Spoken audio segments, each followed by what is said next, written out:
How's it going, guys? How's it going out there? Hope you guys are having a great Monday so far. Um, as what you see on my table here, my drawing board is a drawing of Grifter. I'm quite sure some of you guys know him, Jim Lee creation. Uh, he was a part of Wildcats. Um, and so this is a commission doing for a client. He wanted me to draw Grifter with a big ass gun, 90 style. This is what he wanted, and I was like, yeah, I never pictured Grifter with a big ass gun, unless it was in some type of story or something, whatever. But he usually just have two. He usually have his two guns, but he requested he wanted it to be 90 style, so this is what I delivered. I was like, okay, you want a big ass gun? You got it. You got it. I'm gonna do it with a big ass gun. And so this is what I'm gonna do. I'm gonna knock this commission out. I always get commissions like this, so um, I get commissions like this all the time, and you have to deliver what the client want, so they can be happy, and so I always try to make that come true for people when I'm doing commissions like this. This is on 11 by 14 comic book art board paper. So I got my inks. I got pretty much what I'm going to be inking this with. So um, finna get ready to get to work. Hope you guys enjoy this video. Leave your comments. Let me know what you think. If you're new to this channel, thank you. Subscribe and share. We're trying to get to 3K. We are currently at 2K. So we had 2,300 and I think 26 subscribers. That's good. Thank you so much for subscribing to my channel. I'm growing this channel. And I just want to thank you guys who have joined to build it. Thank you for joining Diverse Comics and Pop. You guys are great. I can't do this without you guys. So let's get to it.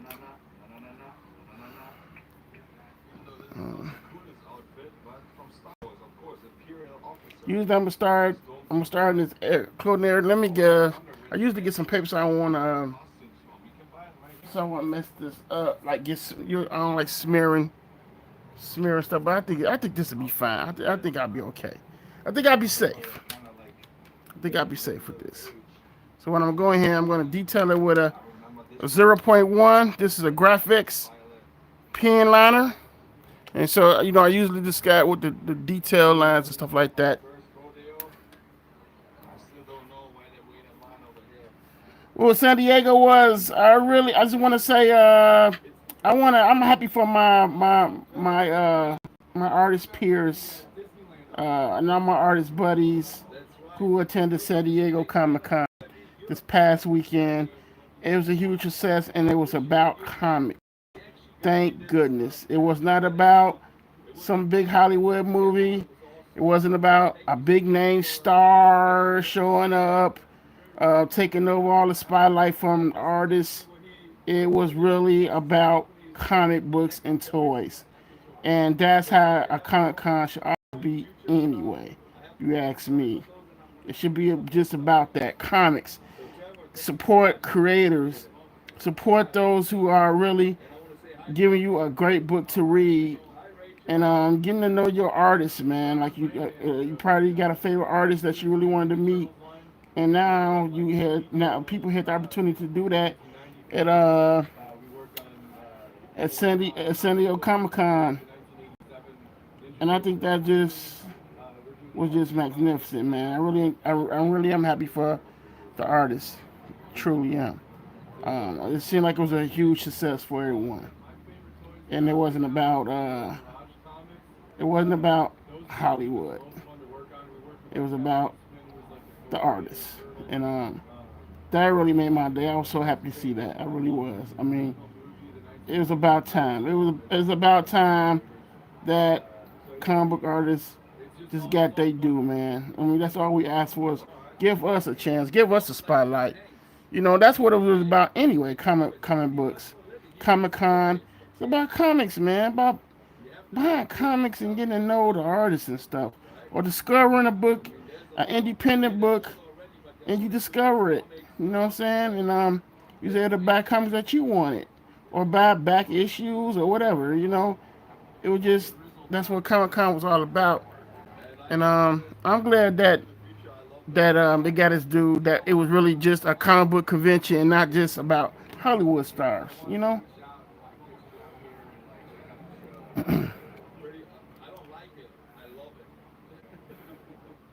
So go in there and determine his face.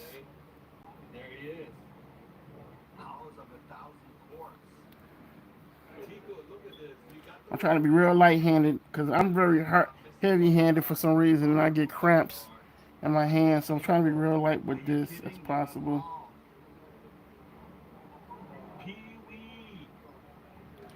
I don't know if you guys can hear that, but I'm watching some of the reviews of the convention by fellow YouTubers.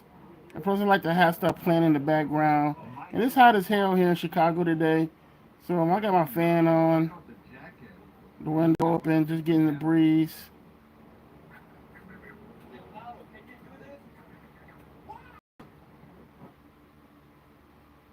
Our use of innovative materials helps shape a world that's more sustainable, like reusing carbon fiber from the aerospace industry for lower impact materials. Let's all unite for a more sustainable world. Iron's Advanced Health Healthy Digestion with prebiotics helps keep guts healthy. Everywhere you look, you see some really cool stuff. Everybody got those bags there. Holy moly, I remember Tamaguchi, I bought them at the 99-cent store and I sold them for $5. Usually when I'm doing the commissions, or if I'm doing like say if I'm doing a book for someone, I have to ink my own work because I had a very bad experience. Um, I did a cover for an indie company. I totally forgot the name, but I never forget what happened. And I did the pencil lines. I should have just inked my own work. I turned the work over. The guy had it inked. Um, the guy had it inked, and it totally did not look like my work, and I was highly upset. I was highly upset. I was like, never again. I'm very picky who inks me now. I was like, never again, man. Uh, Hold on. I'm sorry, everyone. I had to get this reply to this call.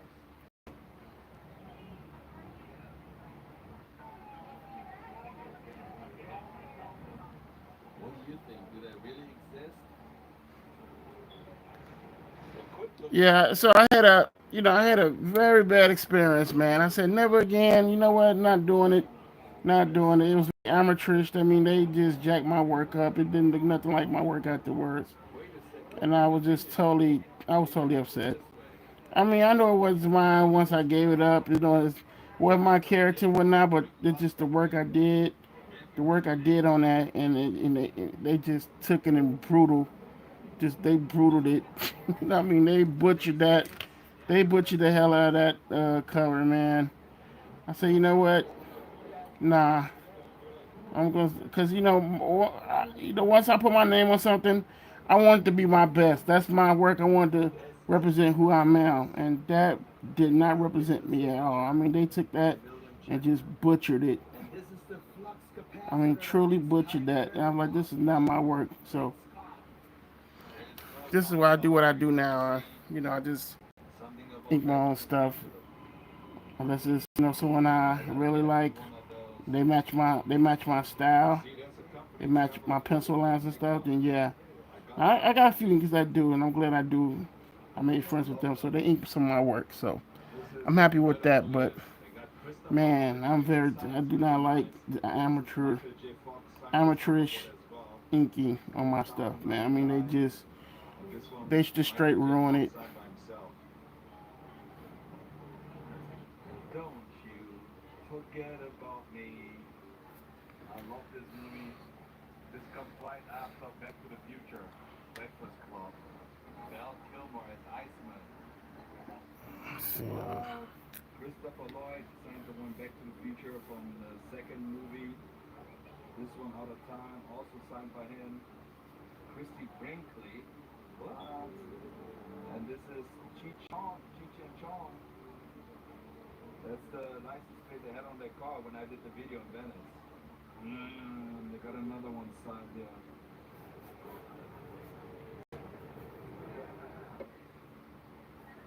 Linda Carter. Oh man, we got a whole bunch of them. Michael J. Fox. So right here I'm using this is a zero point 0.4 Arteza pen liner. So what I want to do is make his hairline a little bit thicker. Signature, and then you have to buy the thing. So Let the switch up. actually, this one $2.99. Christopher Lloyd sign is really really nice. Those are so nice. Nice framing.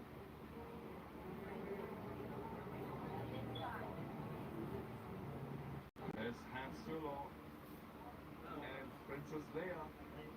Alrighty. C-3PO. Nothing can be better wearing the outfit and playing the game at the same time. Another great photo app here with Spider-Man. I don't know why, but I like those.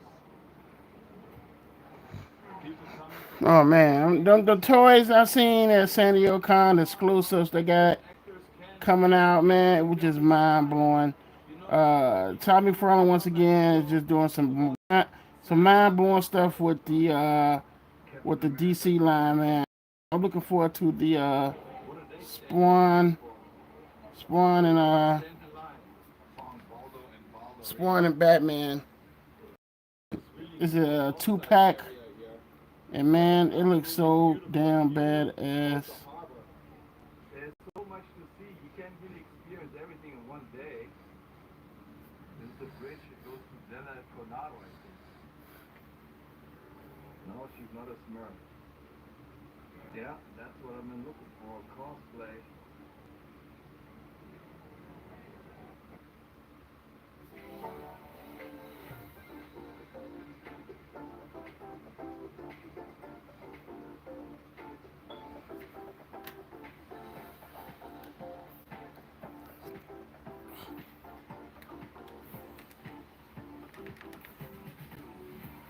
So I'm switching up again because I'm going from thick to thin. So like the inside, you want to make that thin. You don't want to make it real thick. So I'm taking my this is a zero point 0.1. So what I'm going to do is I'm going to go in here and fill it in like that.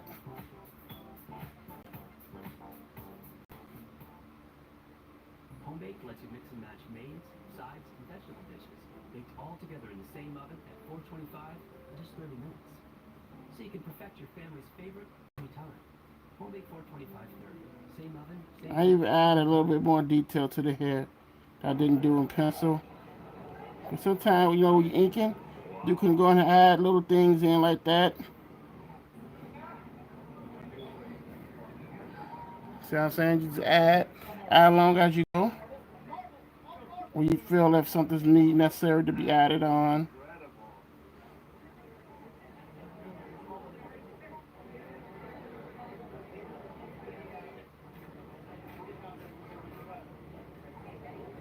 Incredible. We got Punk, Spider-Man here. We got Deadpool, another Deadpool. We got Maleficent.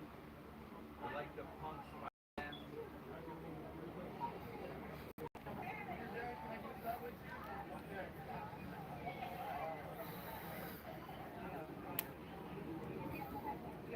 Um, Iron Man. I have so many projects coming out, y'all. This is huge. I have I'm I'm pushing to do Gaitron, the first encounter. Michelle Maybe some of you have the Homecoming series already. The Homecoming was 3 books. It's kind of like kicking off Gaitron.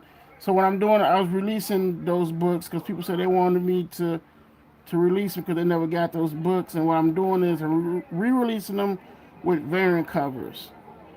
Okay, and what I'm doing is I'm going to re-release the second saga that's continued for Homecoming. Escape from New York. Uh, Hopefully, I'm pushing towards August if I can do it. If not, I might have to wait for next year. You know, because I be so busy, and plus I'm doing the Agent Solo issue 4 book. So yeah, I'm staying busy. I'm staying real Are you busy. kidding?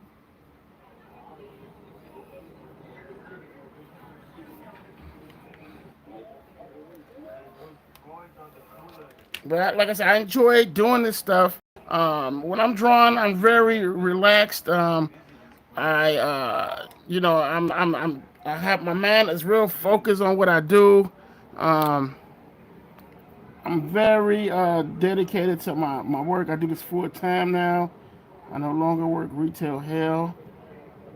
Um, my goal is to get people to enjoy my creator-owned comic books as much as I When you're can. eating a pizza, yeah. I think it's really cool that you can discover something that you really like. Just full of And plus, I love 90 style comics, and my stuff really is like 90 style comics, and people will, people will tell you that, like, man, his stuff is 90 style. I have no shame because that's what I loved. I loved the 90 style comics, fella here. and I make my books like that, just 90 style,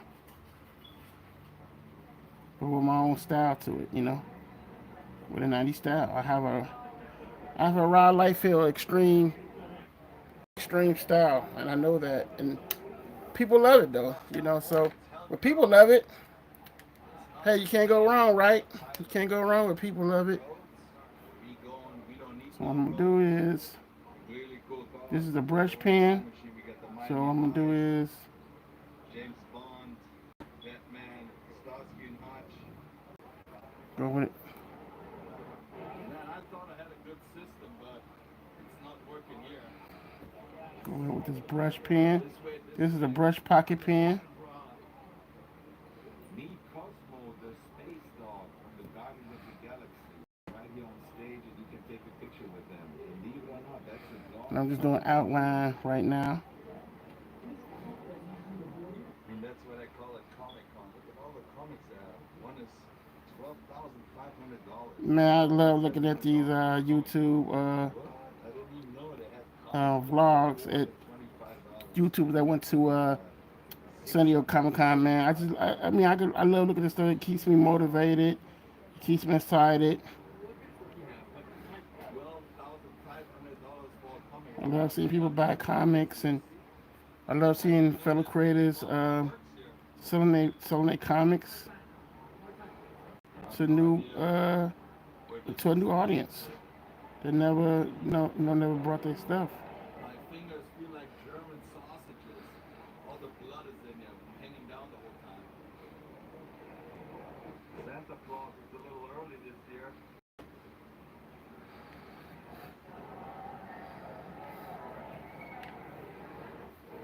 $5 Pepsi, you can only pay with So with credit. this, careful because this is like real ink, And when you pay so for it, you don't want to smear. So I'm just gonna give them a chance to dry what are up. you gonna leave a tip for? She So just what I'm gonna handed do me is I'm $2. gonna move this around a little I'm doing for heavy me to work. tattoos, and I don't ask for a tip. And I do service. This place is massive. This is actually where they do the signature, but it looks like a lot of spaces are empty, empty, empty, empty because of the strike, I think. Woody, and if you haven't seen enough inside the convention center, you just gotta go outside and see even more.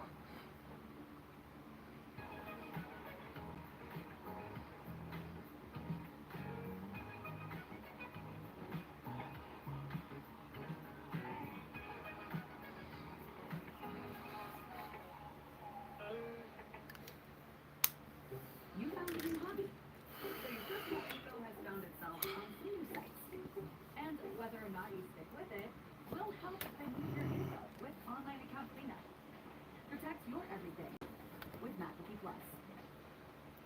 Mr. Rainbow, how's it going, man? Great to see you, Mr. Rainbow. It's going on good, man. Hot here in Chicago. Uh, Hot as in Chicago. So, yeah, I'm just doing this inking for this commission work for this client today.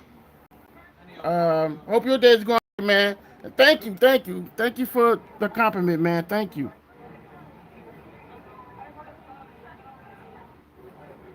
Those are pretty cool. The 3D.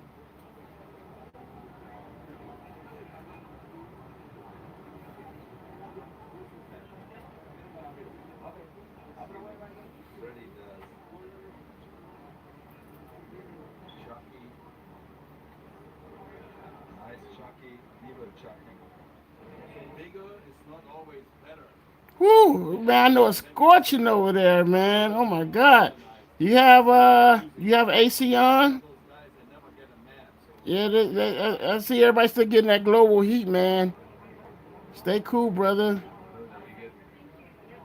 I really like this new Vegas sign here. I see that company that make really good stuff. Nuka Cola. Like the Coke machine. Nice. Two-headed baby skeleton. I don't know if it's a snake or whatever that is.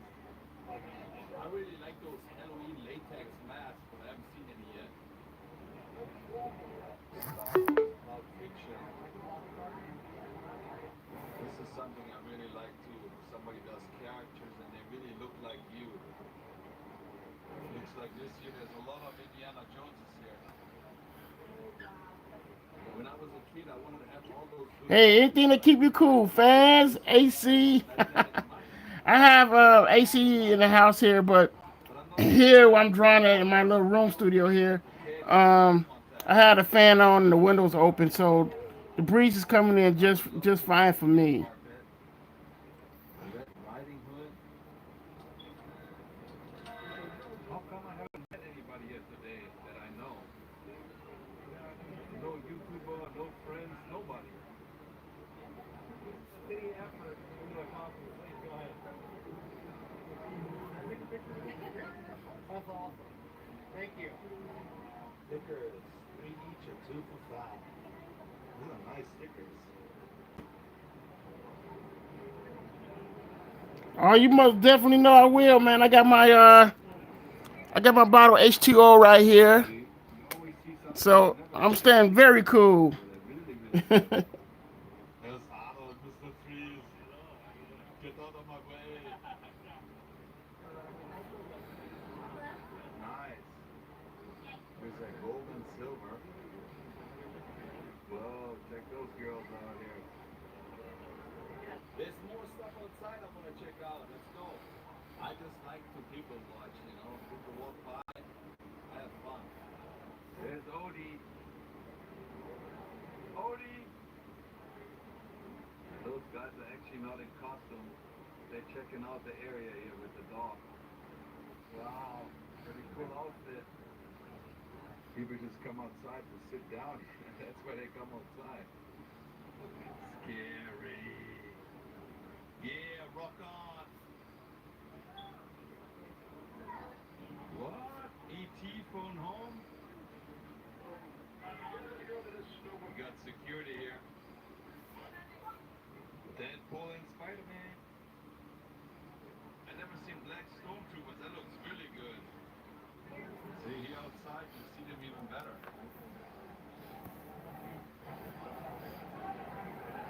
Where are all those people going? Oh, there goes Top Gun. Which one is Tom? Iceman, Iceman. You're the Iceman, all right. Where's Maverick? You're the Maverick then.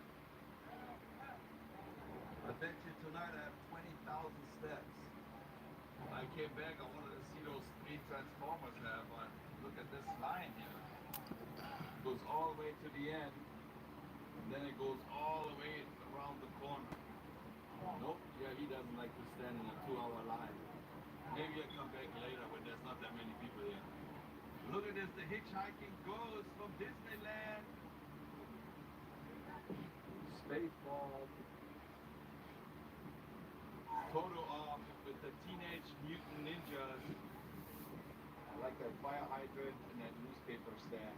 Grand Central, 42nd Street. That 70s show.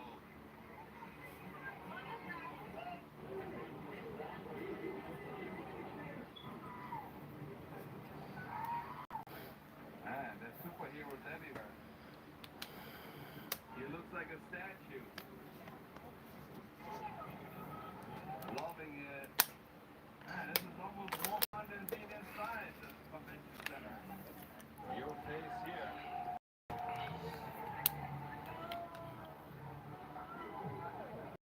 The Ghostbuster family. Day of the Dead. Alright. Snoopy, Woodstock. Huge line to get in. I want to wrestle this tiger here.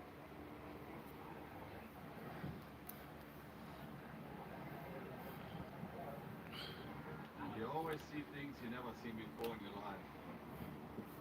A new car. Welcome to the live, everyone. Welcome to the live. If you're tuning in, thank you so much for joining my live today.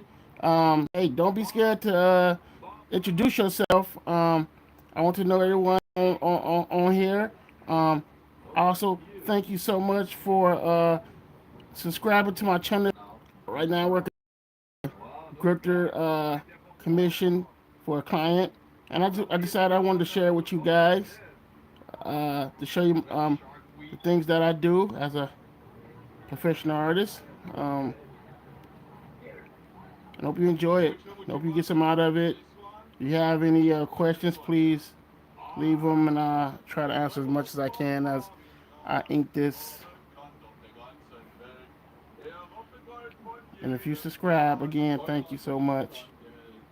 They got a whole Simpson set up here. All this is for free. Right now, this is like a little shadow. Since his head is this way and his hair and all that, so you want to give a little shadow effect on this side right here. This is Grifter. From Jim Lee. Jim Lee's character, Wildcats, Mr. Rainbow. Have you ever read the Image comics before? Like they had Wildcat Spawn, they had Youngblood. So this is a Jim Lee character that he wanted me to draw. His name is Grifter. Hey, look, there's a Teletubby. Where's the green one and the yellow one? Enough, son. I'm going back inside. Can I have 2 double protein star with 3 kinds of onion, please? And thank you. What is Mrs. Groot? Look who we got here. The Big Lebowski.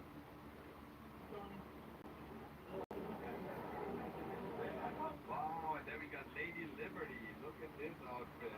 Nice. I don't know where that character is from, but really funny. I've never seen comic books that big. It's pretty dope. Look, Spider-Man is looking for Batman comics. Purple Rain, Purple Rain. This one was taken at the Warner Brothers Studios. I was standing right there. Prince was standing. Oh, you got here Elvis. He's all shook up right now. It's pretty real, huh?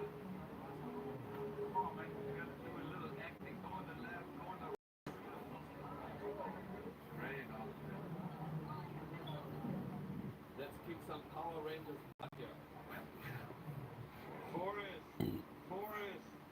And for no particular reason, he just stopped running. And look, he got the Cortez on. Not really. What is Sean and Batman talking about? I could film you for hours, but basically some of the things are the same thing, so I tried to film a little bit of everything. I hope you like it.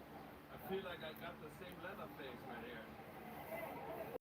You got the original Christopher Reeve Superman outfit. Come on over. I tell you the future. You got Zobra here. I like those. I always wanted to do one. was in Germany a couple years ago. I ordered one, but it took like 6 weeks, and I said, man, Christmas is over. But I really like this. They have like a little GIV like this. This size would be $4.99. The avatar mask, $750.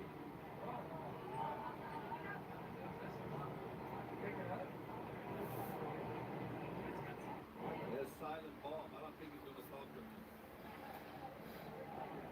You look good, dude.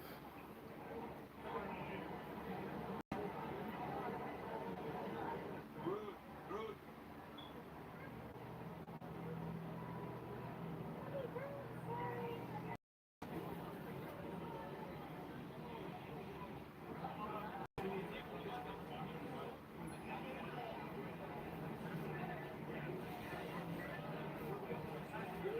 I had one of those, but not as detailed. Wow.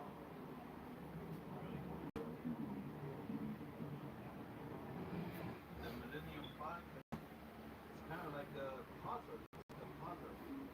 So they're 4D. This is the original captain chair from the USS Enterprise. A photo op. What I'm doing is using this. What's this? This is a 0.2. So I'm gonna go and go a little bit little now, which will be 0.1, and we'll do these little fine line details. I want real skinny. I'm back in the car. I'm absolutely exhausted. I only slept 3 hours last night. Then I drove 2 hours here to San Diego. I got here at 7:30. So I left at 5:30. Then now it is 7:30 in the evening. I walked around for over 12 hours. Now I have to drive back 2 hours, and then I have to edit this video. Sometimes you really want to put it out fast, but I don't think I can do it. I'm too exhausted. I gotta sleep at least an hour in my car. Anyway, a lot of stuff I saw. I must say I really like downtown Los Angeles Comic Con because it's a little bit more organized. I saw some really cool stuff in downtown LA. This is nicer too, but maybe the next time I'm coming here I know my way around better. So anyway, if you happen to like this video here, you just want to give it a thumbs up, maybe you push the notification bell, and hopefully you will subscribe. And I see you in my next video. And don't worry, I'm actually going to sleep an hour in my car and then I'll drive back to LA. See you later. Tschüss.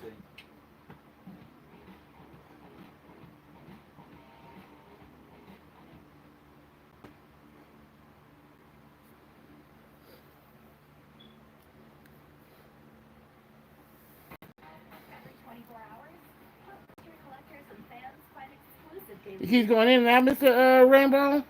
after that time. You'll steal That's strange. forever. How's it going now? Daily deals at Sideshow. What will you add to your collection? Is it still going? Shamelessly seasoned in every groove and twist. Tots, sensationally seasoned pretzels. What's going on, everybody? Kevin here, San Diego Comic-Con 2020. Let me know how the live stream is now. So what better Okay. start? Thanks. Thanks, Mr. Rainbow. I don't know why it's doing that. I don't know if it's a bad. I don't know if it's the my internet service acting up.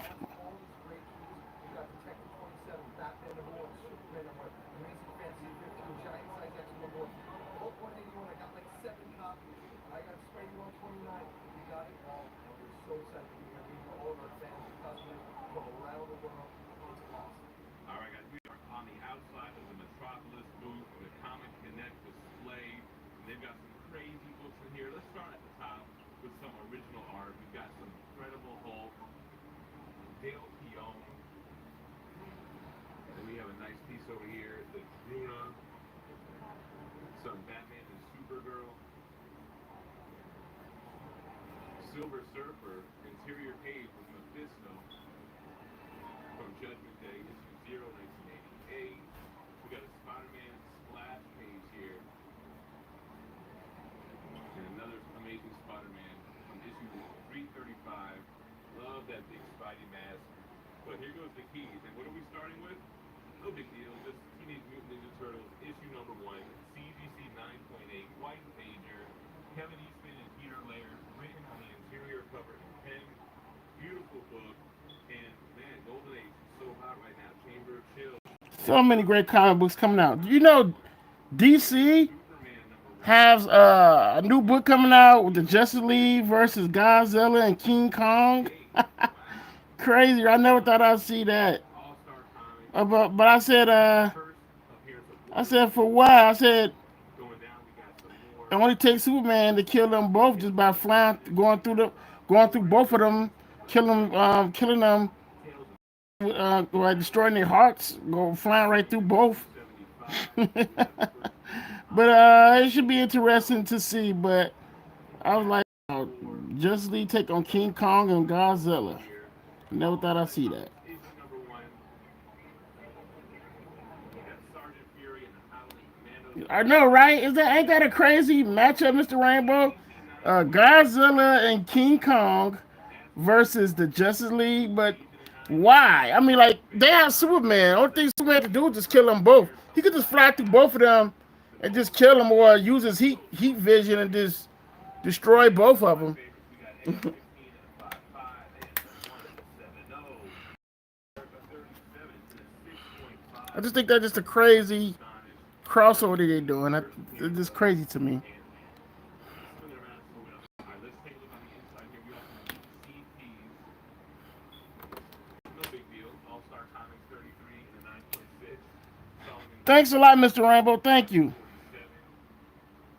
Here's the first detailed origin of Batman. We got Batman 19, Detective 29, some Archie goodness, Punch Comics, Brenda Star.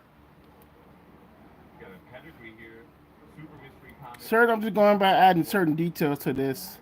Amazing Adventure, Silver Streak, Happy Adam. First appearance of Batman, so it's a .5, but this is a Bob Kane DC file copy.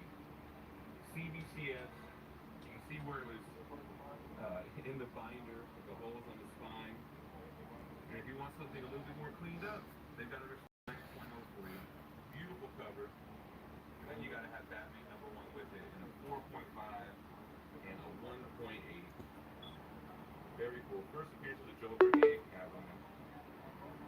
Got some action comics goodness here. Issue 13, issue 10. I don't know what's going on with this live stream. That's crazy. Superman 1. Oh man, what is going on with this live stream, man? Origin of Superman. Why does it keep going out? Mystery Let me know. Can you see it now? 11, Golden Age stuff. Let me see something. More Golden Age on the bottom here. I'm telling you, the Golden Age with a big presence here at Metropolis Comics. Showcase 4, first Silver Age appearance of Barry Allen Flash. First appearance of Ra's al Ghul in a 9.8. We got the Aquaman prototype issue with Showcase 30 and a 9. I think maybe because I don't know, because I got two phones on and one on my phone so I can see whoever commenting. My other phone is on. Let's see what's going on the inside. More original. So I don't know. I hate this doing that. Try Mr. 216. Thank you very much, sir. Thank you. You start getting into things that there are only one Hope you're having a good day, man. I hope it's not hot where you're at. Mars. It's hot here in Chicago. Just like the Golden Age Captain America I comic. hope everyone is staying cool. I think it's another heat wave across the entire world of the apocalypse. High grade. Speaking of high grade, Amazing Fantasy 15 and an 8.0. The first appearance of Spider-Man. His first series in a 7.0. X-Men 1 and a 9.0. And of course, the first appearance of Frank Castle in a 9.4. Another first appearance of Iron Man in 4.5. Wow, 8.5 compared to the one is crazy. First Ant-Man again, another Avengers one, but 8.0. Florida. I got relatives out there in Florida. I did a Florida SuperCon back in 2017, I believe. I did Florida SuperCon, yeah, in Fort Lauderdale. And man, it was so freaking hot out there. Man, I know I lost a lot of weight when I was out there, but you know what? I had so much I had so much fun out there in Florida, man. I love uh, your Caribbean chicken out there. There's a restaurant called El Paco. I don't know if I'm saying it right. El Paco chicken. It was across the street from the hotel I was staying in, and man, they had that chicken was so good, man. I fell in love. And Florida was I really enjoyed myself in Florida. You guys are a great fan base. You guys love comics, but man, the manga scene out there, you guys love a lot of manga. And man, it is huge out there. I never thought that manga fan base was so huge out there, man. 3.5, but still cost you a pretty penny. You got some X-Men keys, you got Blade again, there's Hawkeye, the Scrolls in a 9.0, there was ASM1 and a 6.0, still respectable. 5.0 for the X-Men 1, 9.4 for the first Ghost Rider. Some modern stuff here too, man. The Greg Land variant for Spider-Gwen, the first appearance of Miles Morales, 9.8, signed by Mark Bagley and Bendis. Let me know if this stream's acting up. I don't know why it's acting up. Um, Let me know if you guys can see it very well. I don't know what's going on with my internet connection. I don't know because it's hot. I don't have no idea. But I hope you guys can see it. Original comic art, video games, VHS, pulps. We made it every once in a while we get something very historical and significant. And we got these amazing records from Jerry Siegel and to Jerry Siegel. Jerry Siegel, the co-creator of Superman, wasn't very happy about the way DC Comics treated him. One of the greatest creators of a superhero ever in the history of comics. And this is a letter where he basically excoriates the publisher of DC Comics, Harry Donenfeld, at the very end of it. He talks about how he's been mistreated by DC. At the very end of it, he says, "As long as I live, and afterwards, I shall haunt you and yours before God. I put a curse on you. You can't make this stuff So up." did you guys who went to go see Barbie? This is a I mean, if you got daughters or you have a girlfriend, they love Barbie, hey man, don't be ashamed. Don't be ashamed. I give anyone Caduce, man, to have the balls to go see Barbie with their daughter or their girlfriend. But hell, if you just like it yourself, nothing wrong with that, man.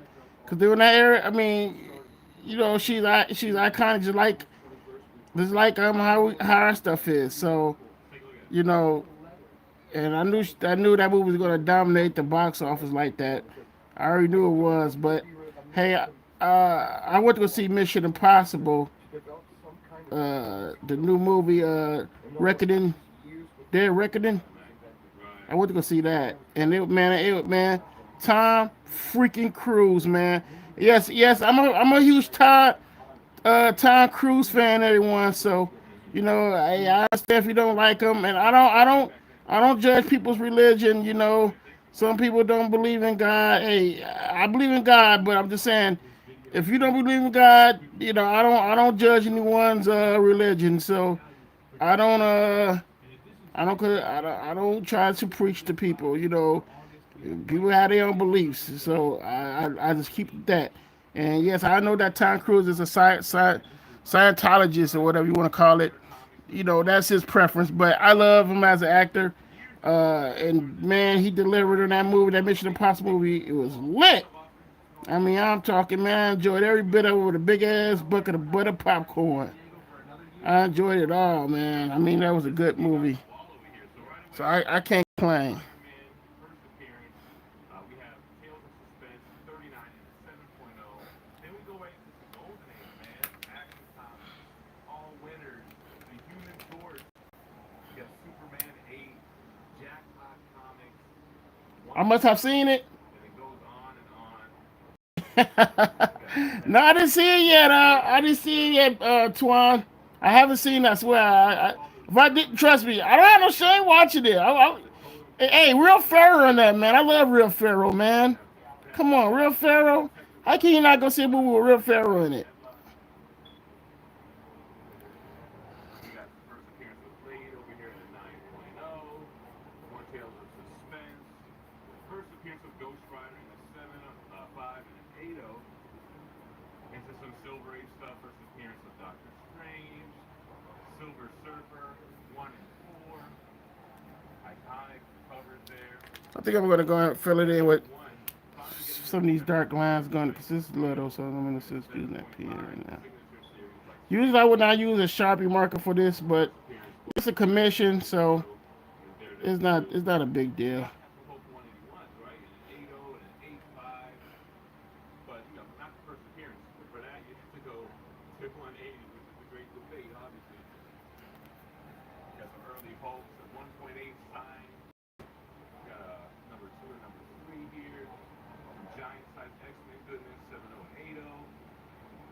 But I love those X-Men keys. And a 2.5 too with X-Men 1.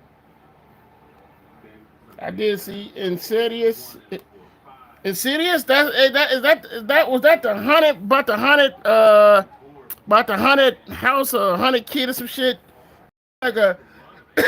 then they do like a part two, right?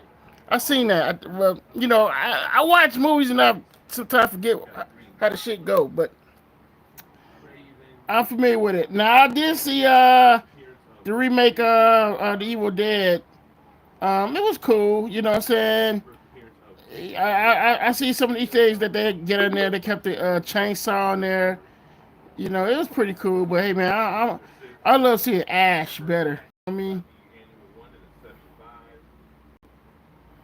Got some Werewolf by Night goodness with the first appearance of Moon Knight, first appearance of Black Widow, Tales of Suspense. You got Thanos, Loki, all the Avengers keys. See, they have the type of books that I'm into. I like Marvel Silver Age books. That's always been my go-to. So you got Avengers #1, then onto the FF. Some of my favorite Silver Age keys. The him first appearances, the Black can y'all Panther, see this live? Hat It's 40, not breaking up, is it, guys? which I don't know has what's going gotten on much more love with lately. this, I was with collecting my those with Black my Panther stream, with keys. my live, That was like such my a cool internet. I'm little sorry, look, my internet. I hope but it's it's not always acting up the on type me, of cover to me. but that seems to Oh, be they the want to case. talk about FF4. Let's keep it moving. You got the fantastic car. I always love FF3. And how fitting, you got to have the first appearance of the Scrolls. You got Secret Invasion going down. They first appeared in Fantastic Okay, Four cool. issue 2. And if you don't like I'm Flash gonna be doing Gordon, another video, guys. I'm gonna be doing they got a a whole toy bunch of review video Silver coming Age up. keys. The same great books that Um, you've seen Slab. I'm doing a comic book review Vintage coming up too Avengers as keys well. here. This Avengers Spider-Man, early Spider-Man cover. Love to see these in raw form as well.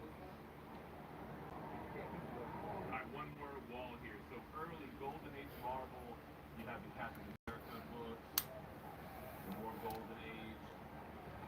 You see another Green Lantern 76, some Green Lantern keys. Shout out Fire Guy Ryan. Classic Neil Adams goodness for Scarecrow, Poison Ivy, Mr. Freeze. Iron Man #1, very popular book right now. Some more Tales to Stein, his first Vision in the Silver Age. Got New Mutants '98, always popular, especially now. Classic X-Men 9.8 for the Days of Future Past. Some Spider-Man keys. We just talked about this during the Hot 10. Shout out to Comic Tom.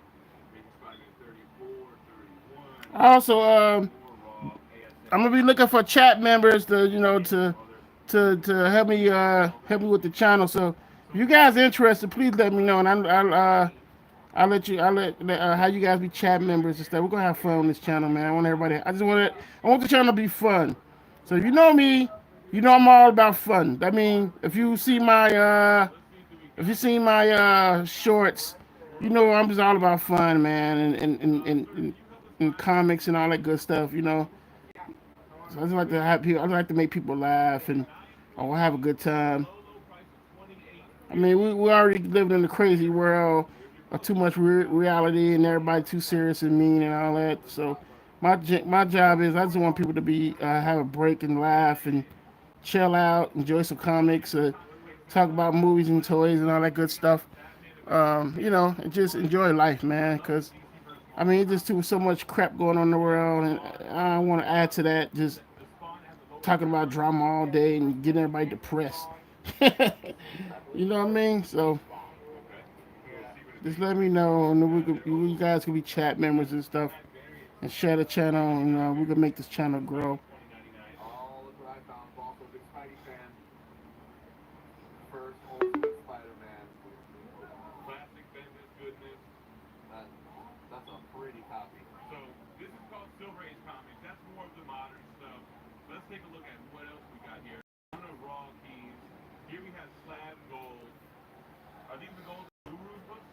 Yes, sir. You got it. Got that gold. Got some silver too towards the bottom. First Silver Age Captain America. And 9.0. Geez. What else they got over here? Let's take a look. So we got a lot of raw books over here too. Yeah, we got Aquaman 1, Adam number 1. First Silver Age Adam, page 34. Now are these all your books as well? No, these are Silver Age right here. We got classic hanging cover, EC Comics, Crisis Suspense Stories 20. So we have the proprietor of Silver Age Comics here as well. What's going on, Gus? How you doing? Great books as usual. Let's see what else. So the raw books, we have little ASM 300 action. Very nice. Some Silver Age spicy books. Gus always I think I remember him at Baltimore Comic-Con. We did Tom books and so forth. Yeah, we bought a bunch of books. We were doing crazy giveaways. And then let's go down to the slabs over here. And old again, too, real soon. Some nice Do you guys collect comic books, or what you guys are into? If you're still on here, 23. you guys what kind of books you guys into? What hobby you guys into? I should say. Is it a favorite hobby you guys like, or are you into? X-Men 1 and a 4-0. Venom 1 and a 4-0. Second appearance of Robin. Wow. First appearance of Archie. We have comics number 22. Everyone's favorite Butler. First appearance of Alfred. Batman 16. Great stuff at Silver Age Comics, San Diego Comic-Con. I always love the setup at Sword Box. They have such a clean display. A lot of consignment books here. They do have a Merge City exclusive Error print and a bunch of keys, man. We're talking about Conan 1. We've got Shazam 28. First, Silver Age appearance. Second appearance of Black Adam. Little Cap 100. Frankenstein 1. We've got some first appearance of Shang-Chi. Bone 1 and then 9.0 with the first appearance of Constantine in the 9.8. Hulk 340 in the 9.8. First Blade. What is that? First Alpha Flight. Got ASM 300. Transformers action. Old school TMNT. Fourth printing on issue 1. The first Black Cat going on here. We got some Lethal Protector. We got some Hussar action. We're seeing a lot of Silver Age Marvel keys here. Some Bronze Age goodness with ASM 120, 122. Got some Strange Tales. First appearance of Doctor Strange. 6.5 on the Tales of Suspense 39. We're seeing more Hulk 181. X-Men 1, giant size X-Men 1. On to the old school stuff. 1959 Superman 1-3. Jungle Comics, Planet Comics, Blue Gold. The Golden Age is in the convention. The first Poison Ivy, the first Sinestro, the first Sabretooth. Some X-Men, more Spidey stuff. Hot book alert. First appearance of the Rhino. First appearance of Black Panther. Shorebox. Man, I'm watching these. One of the cleanest displays. I'm watching these. Watching these San Diego review vlogs, and man, the toys they got coming out is crazy, man. Just wow, it's amazing how our toys are now. We're taking a look at the key issues. Do you have any key issues in your booth, Nico? Got a couple of cheap, the cheaper, Affordable keys? cheaper Golden Age, little things, you know, like not the top grade. Batman 1 and a 1.8. Superman 1 and a 2.0. Daredevil 1 and a 9.4. Wow. They got some big boy books at Blue Chip Comics living up to the name. Exceptional white paper. Hope 1 and an 8.5 with exceptional white page. That means those pages are mixed fresh. What it means. I love it. Third highest grade. Well, let's not forget the fact that the first appearance of the Punisher is 9.8. Restored 9.0 on Amazing Fantasy. Beautiful book. What else do we got over here? A little bit of Miles Morales action. Ultimate Fallout 4 to Jevic. Not only do we have the unrestored blue label, we got the yellow label with sketches, remarks, signatures, all kinds of stuff.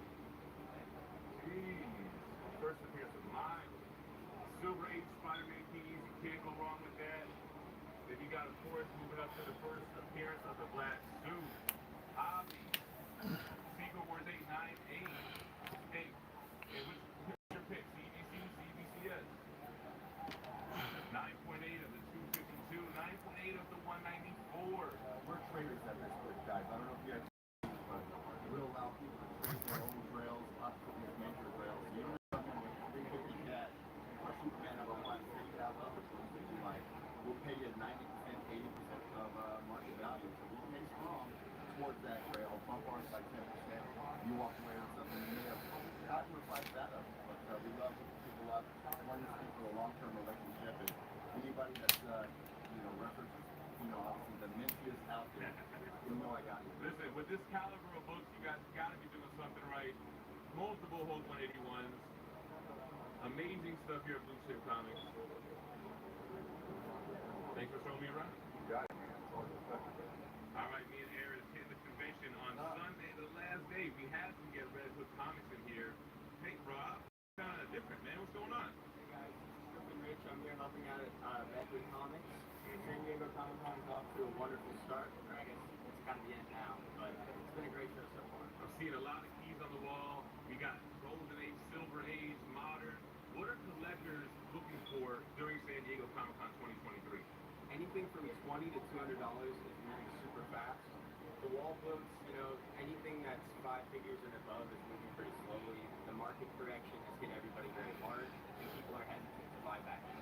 So high-end stuff, slow, but the more affordable keys are moving. Yes, sir. Any specific keys that you notice people are looking for? Hulk 181, as always, giant size extra number 1.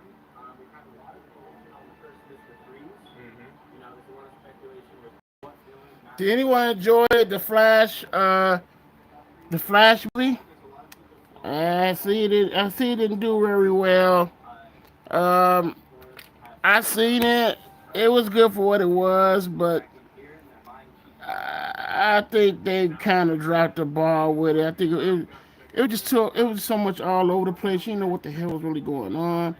And I know I got the books of the Flash repoint, so but like I said, DC, man, I don't know what the hell they be doing with their movies. I don't know what the hell they be trying to do, but man, it's just not connecting.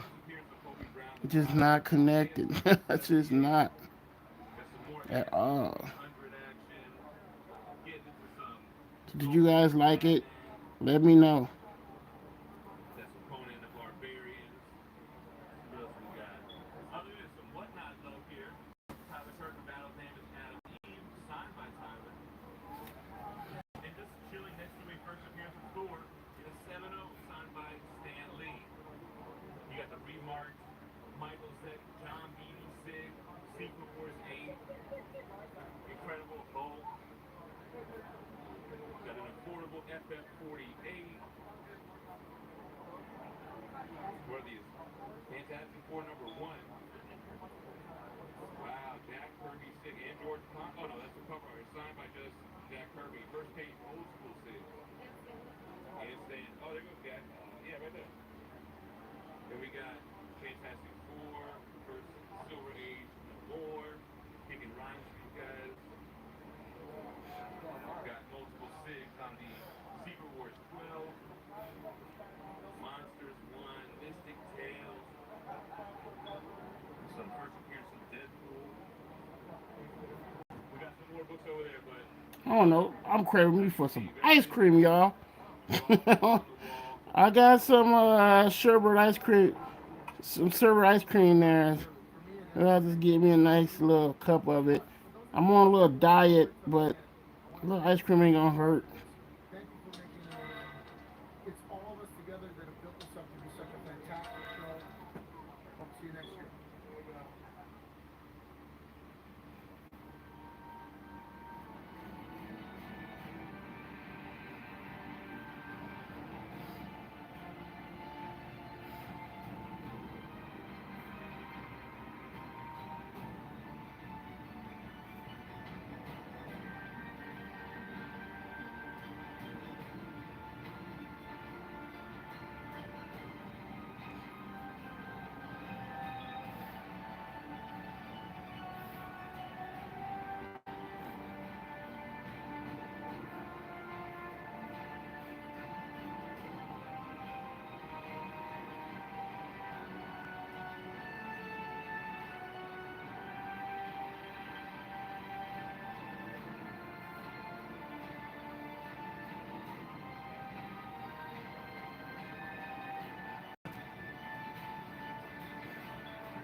to be looking at the Comics Journal number 37 today, December 1977. We're going to start to go chronologically, but over the past 5 years of Cartoonist Kayfabe, we've recorded several conversations about interviews from Comics Journal, including Todd McFarlane, Bill Watterson, Mobius, Jack Kirby. Search our channel, you can find those interviews. Let's get on with the show.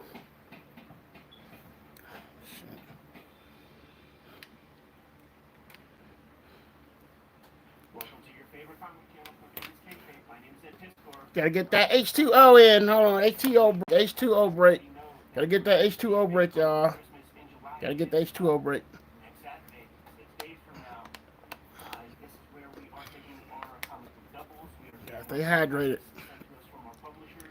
We're going to our local comic shop, hitting the dollar bin, getting a bunch of comics to put in the free little lending libraries in our neighborhoods to spread comic book awareness, creating comic books this way. We also have a Patreon, and the King Kayfabers on the Patreon, they have access to our live stream recording sessions. When we get together and make our episodes, they also get delivered all the videos before anybody else, thus mitigating the kayfabe effect. Without further ado, Jimmy, let's take a look at the Comics Journal, issue number 37, December 1977.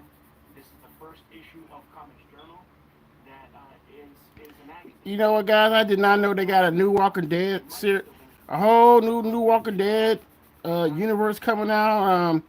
With Maggie and Negan. Then they got a new one coming out with Daryl by himself. Not well, he with other people. It's called Daryl Dixon, The Walking Dead. I'm like, what in the hell going on here? I'm gonna give it a chance. I also loved the first season of Walking Dead when it was going real good, and they screwed us over when they killed Carl off. It just man, when they killed Carl off, man, I just couldn't watch it no more. I'm not gonna lie to you, I'm not gonna even front. I just couldn't watch it no more. It was hard to watch because they went south. They just went wrong with the story. They was going real good. And they screwed over the fans when they did that bullshit, man. It really kind of made me mad. And I just couldn't watch it. But I want to give this new series a chance. These new universe, whatever they got going on, it's going to give it a chance, see how it goes. Catalog before this, like we got Fantastic Fanzine, which might be one of the last issues that Gary put out of this scene that he started in the damn 60s, might have been like 68 or 69, maybe even earlier than that. I do know that there were scenes maybe going back as early as 65. This one has a lot of Sorrento contribution in here, club memos from Gary Goff. This is a 1970 cover date. Got a portfolio of Sorrento artwork. I love seeing this pencils in that stage. Davidly stylized. Got a big interview with Jim Steranko in here. This may be before or after Gary lived with Steranko. How about the 8-ball up here is shades of Fantagraphics? Totally. I think what happens is the tape got jacked up and they might have had to record the interview a second time. I think there were technical difficulties, but lots of Steranko conversation in this. But this is basically what your fanzines were that were kind of comics criticism. One of my fears of us doing this is going down this fanzine rabbit hole because it's so alive in the 70s. Yeah. See what the Comics Journal's coming out with, and as we go through this issue, you will see so much fanzine ads. I don't know why I keep doing that. And they even refer to I keep forgetting to fill in the blacks, man. Fill in the goddamn blacks, man. How you forgetting to fill in this area? Because I'm zooming through this. so eager, like whenever you mention Kim Thompson having his own fanzine, I'm like, oh, I need to get on the horn with Hamlin and see if he's got one of those that I can look at. And the last thing I want to do is start collecting a whole new vein of comics history. Totally. But this stuff is really fascinating because like we start this channel with Wizard, right? That's 90s coverage. Yeah. We're gonna get into 80s big time. There's so many amazing heroes, comic scene, comics interview, comics journal, all this stuff in the 80s. But the 70s and before, it's fanzines. Right. Totally. This is 1972, copyright Carter Schultz, and it is published by Fantagraphics. You see it right here. Springfield, Virginia. Man, Gary might have still lived at his folks' house or something. So this is an actual comic that Fantagraphics put out. Might have been, the first under the Fantagraphics banner, but you can see where they were at in these early days before the comic journal. This video is brought to you by the Cartoonist Kayfabe Patreon. There are 3 different levels to suit all of your needs. At the King Kayfaber top level, you will get access to all of our videos first and earliest to help curb the Kayfabe effect. You'll be the first one in line to buy those books. And at the King Kayfaber level, you get to sit in on our recording sessions. So welcome to the Brain Trust. It is also brought to you by the books that we make. The books that you can get from me include Hulk Grand Design, The Plain Janes, and Street Angel Deadliest Girl Alive. These are all available currently in print. My upcoming releases include Street Angel Princess of Poverty, which will collect all of the Street Angel comics not in Street Angel Deadliest Girl Alive, and True Crime Funnies, my most recent self-published comic book. You can get this at my Patreon or at my website. And Discord has a big year coming up, starting with the Hip Hop Family Tree Omnibus coming out this fall. You can pre-order that, put your name on a copy now. It collects all the Hip Hop Family Tree comics in one handsome volume along with 140 extra pages, so reserve that for today. X-Men Grand Design. All 3 volumes of X-Men Grand Design will be collected in one trade paperback this fall. Again, pre-order that one today. Some of these Grand Designs have run out of print, so this is a way for you to read X-Men Grand Design conveniently. And the 3rd season of Red Room Crypto Killers is currently being published. You can get that at your local comic book shop. There are also 2 trade paperback volumes in print and available for order wherever you buy books and comics. And now back to our video.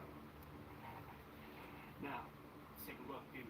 One of the things that this issue has, it would have been published. I swear it's a fly. I swear I'm gonna kill this fly, man. That's man. It's just something about damn something, man. I don't care what you do. You open up your windows. I don't know how they get in, man. It's always gotta be that one fly that make inside your damn house and ignore that and it just annoy the hell out of you, man. I swear, man, I cannot wait to kill this bastard, man. I mean, all you can hear is him buzzing, man. It's driving me crazy.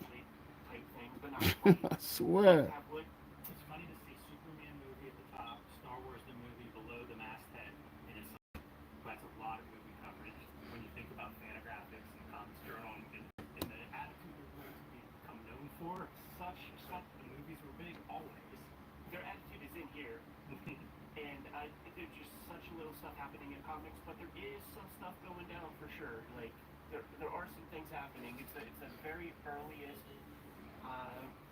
Like direct market things are happening, but the tentpole direct market books aren't out yet. Yeah, man. I don't know if the direct market's even mentioned by that phrase in here, and that was something I was curious about. But one of the things I saw in an ad is Saber, which is Eclipse's first graphic novel. We covered that in the previous video, but that really succeeds because of the direct market by selling it directly to comic shops and non-returnable, method. And that basically gets Eclipse up and running, and I think inspires other companies like Pacific and some of these other early direct market publishers. Yeah. That, hey, this can be done this way. And it probably inspires Fantagraphics or vice versa, like perhaps the Comics Journal, as they get more ground, inspires publishers as well. I keep forgetting I gotta use my ruler with this. There's no way I'm gonna be able to freehand this stuff. So I gotta make sure I use my ruler with this. Exactly monthly. Get a 10-issue subscription, and just even this kind of stuff is naive compared to like what Fantagraphics becomes. It's very cool. Man, missed him. Oh, I can't stand this flat dude. Y'all just don't know, man. He fucking with me too, cause he know it. He tried to the light. I'm gonna get his ass. There's some semblance of a direct market when you have things like this out there. Art and Story magazine. Well, I wonder if this is something that would be a Comics Journal competitor at this point. Like maybe a little better than a zine, a little more professional, but still in those early days of what I'm talking about. Yeah. We can paint a picture now, man, going directly to Newswatch, and there's a lot of little stuff that shall bear fruit as time goes by, man. There's a Kiss comic that recently came out that kind of was that a Treasury? I don't think so. It may have been, but I really don't know. It might have been magazine size. Yeah, I think the News comic might have been magazine size. They were talking about format and something about the Kiss format. that is attractive, that they're interested in going down that route a little bit more. The Star Wars adaptations have gone into still more printings. A second printing for the Treasuries. So the Treasuries are out there. A fourth for 35-cent books, man. Well over 1 million copies of each issue in print and still selling rapidly. It's only 1977 with over 1 million copies in print. This is why we have to call that kayfabe on that whole idea of like Spider-Man 1, X-Force 1, X-Men 1 being, the top sellers. X-Men 1 might be 8 million copies, 8.6 million copies. That might be it in terms of comics history. But there was lots of distribution back in these days, and it would be impossible. You would have to go directly to Marvel to figure out how many copies were printed. There must be more millions of copies of Star Wars than Spider-Man 1 in print at this point. And this is pre-royalties. So very in a lot of ways, you're the artist. This thing is fucking with me. 10 million or 10. Yeah, you got your page frame money. This is going to be the story that plays out as we do, corresponding and subsequent issues of the Comics Journal. We're going to see those inequities shape up. We got Steve Gerber, who is still doing Howard the Duck comics, and he's getting back to this issue here. He's doing the Howard the Duck weekly newspaper strip. So he's going to be one of the first guys that is going to these conventions, seeing that Howard the Duck is going for basically more than what he got paid to even make the issue, and he's not getting, any rewards for that whatsoever. So he calls the BS on that. Roger McKenzie gets on the board for Daredevil, which is going to be a noteworthy piece because he will be the writer of Daredevil whenever Frank Miller jumps on board. Miller's name not mentioned once in this entire issue, so he's a straight up new X-Men. When I say, when you draw something like this sometimes, you like, damn, what did I add all this detail and shit to this? But this is what it is being a comic book artist, man. I mean, you add so much detail to shit, then when you start, well, you the one that got to ink it, you like, why in the world did I do this to myself? But hey, I enjoy this, man. This not even work, man. This is like straight up fun. I'm just straight up having fun with this. From conversation I've heard with like Jim Shooter, it really is like the death of Phoenix that hits that tipping point for X-Men and keeps it the top book for 20-25 years. That all said, we're going to see Claire a few times in this issue. So he's definitely a guy who seems to be making noise, trying to make noise, getting in front of microphones, doing whatever he can. Like he's pushing himself, which, why not? The other note that I took from this News Much Marvel part is Roy Thomas is writing a bunch of books. Yeah. And those books are having fill-in issues and things because they're late. And it makes me wonder about Thomas's reputation because I know he's often criticized.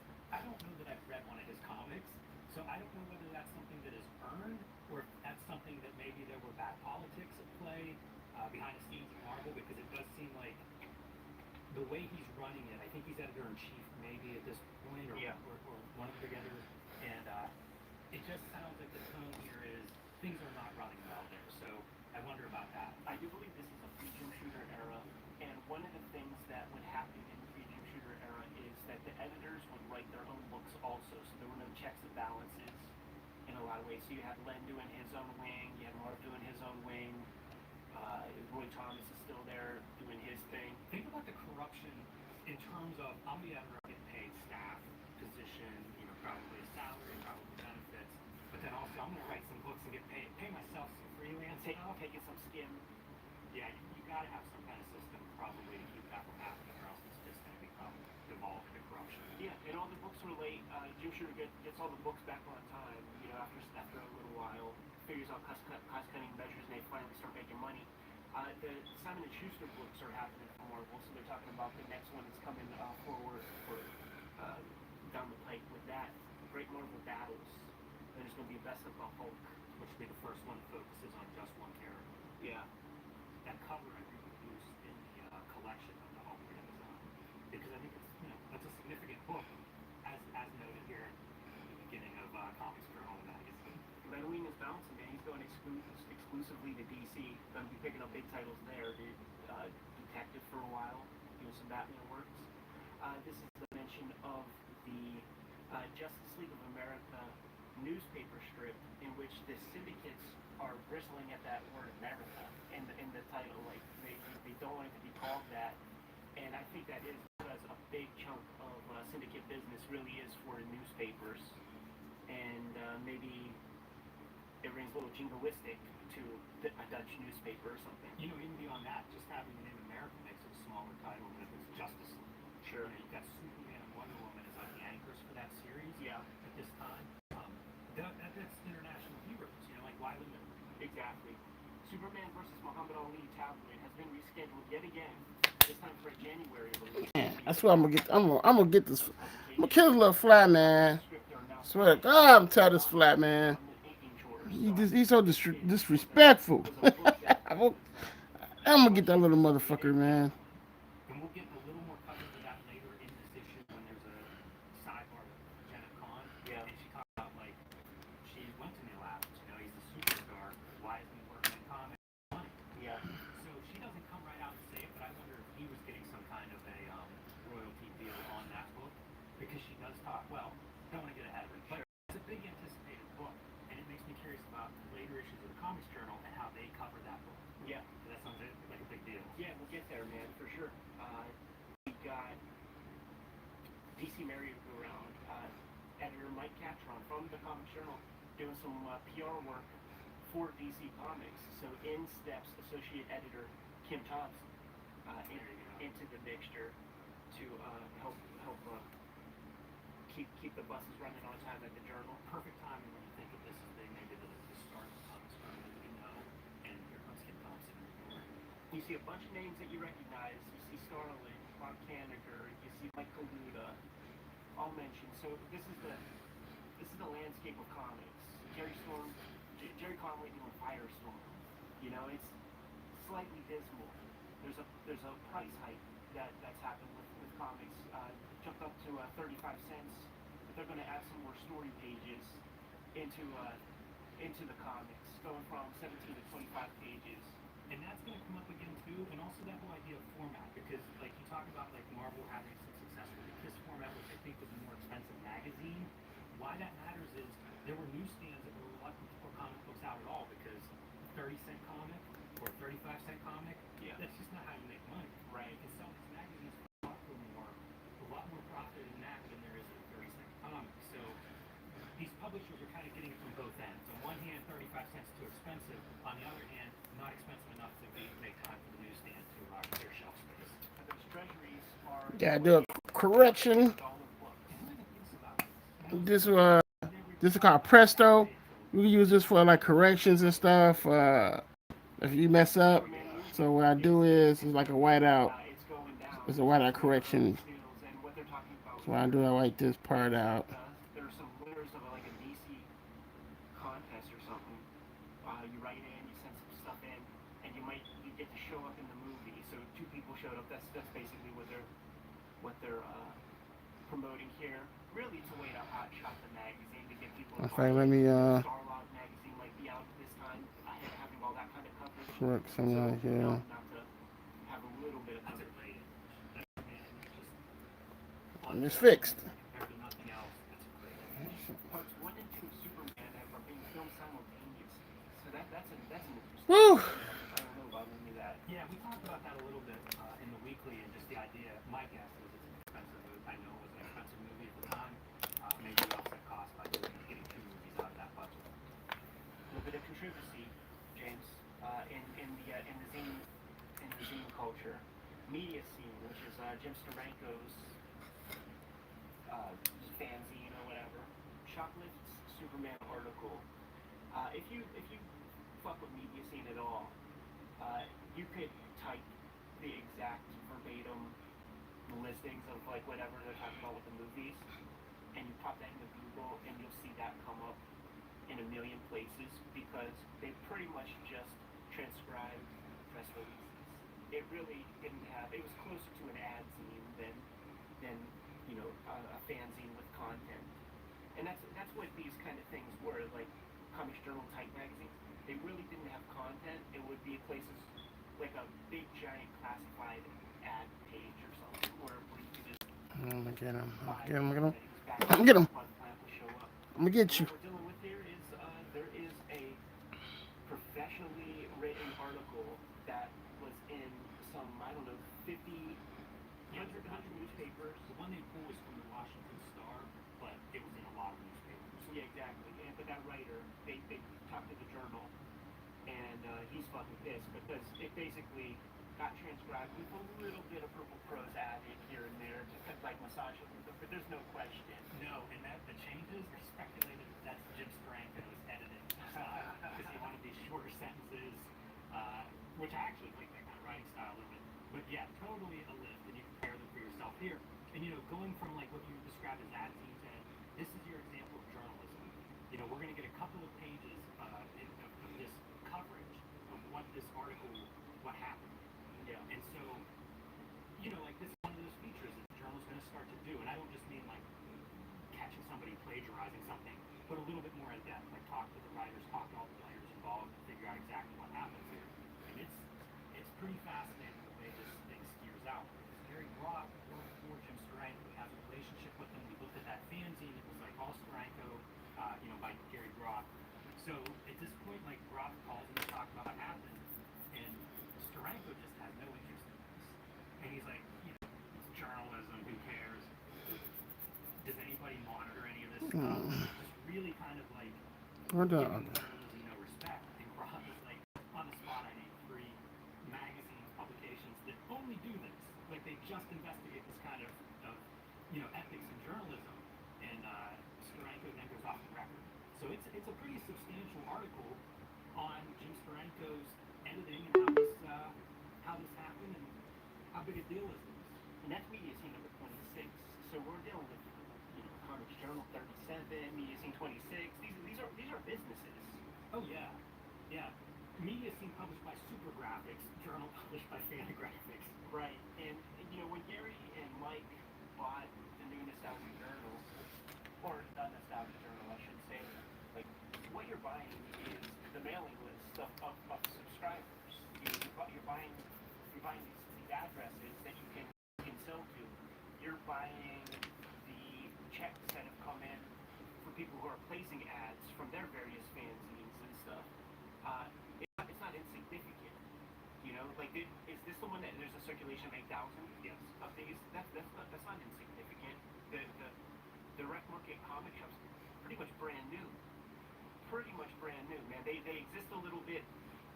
Certainly Seagate is doing its thing on the Hush Hush, the QT at the very, very least. But Bud Plant is in the game. There's a substantial Bud Plant added to this issue. And of course, dude, like if you want to read the rest of this, see Ethics on page 17. Why would they do that? Why wouldn't it just be on the next page? It's a good question. Because a bunch of this magazine is that way. Like, Yeah. There are several of these articles, and that's how magazines used to be, like wrestling magazines. Like, every magazine I would get would be like, continued on page 78. It's like, why? And it makes sense when you have color signatures, but there's no color here. Right. So many of these ads are of this sort. It's just for other zines, competitive type publications. Yeah, that just came and went. Viewpoints. I didn't find myself reading the interview. I mean, the letters column too much. Jimmy, did you pull anything? This is really internet, negative 2.0 or something, because that's what a lot of these sound like. The Sure. comments that you'll read online about whatever disgruntled thing. One of them that stands out is somebody complains about the 35 cents and how they're done buying it. It's not worth it. The comics are bad quality, and at that price hike, they're out. Yeah. So that was one that stood out. And you got names, man. Mike Barr, maybe before he's really a professional at this point. But to be a letter hack was a kind of a badge of honor. Yes. We're gonna Artie Pasco interview, and he was Pesky Pasco. Yeah, That was hope you like guys can see this live. Hope it's not messing up. This I don't know what's going on with my internet service today. I don't know because it's hot. I don't know. Is this connected to Gary Carlson's Megaton? I think it is. I just grabbed that collection, and I think they show off the A plus in there. That's really interesting to me because, like, Carlson, that adds one more chapter to his publishing legacy, and really puts him in a position of like publishing from the 70s, 80s, 90s, even to today. And if I remember correctly, these are those odd-shaped oversized things that are half-inch too tall or something. You find them in the quarter bin kind of bent up. Yeah, I'm not sure. It's quite possible. They're definitely that weird. They're the pre-'80s black and white explosion. Right. This is funny. International Fandom Inflation Control Club. So become a member of the IFICC, and what these guys are doing is they're trying to push against the speculator market. Have you guys heard this before? Have you seen any of our wizard coverage? I don't understand what any of the benefits are beyond getting addresses And for other shit, it's just I want your address. Yeah. It really feels that way, and they try to, point at what they're going to do here, but it really feels like what we're going to do is sell you alternative collectors. Yeah. And it's just Buy from us. Give you fair prices. They talk about like the guys who sell comics that are collectors first. Right. Those are the good guys, and then like the speculators are this and that. And I don't know, man. I think we could really have a debate on the merits of both directions.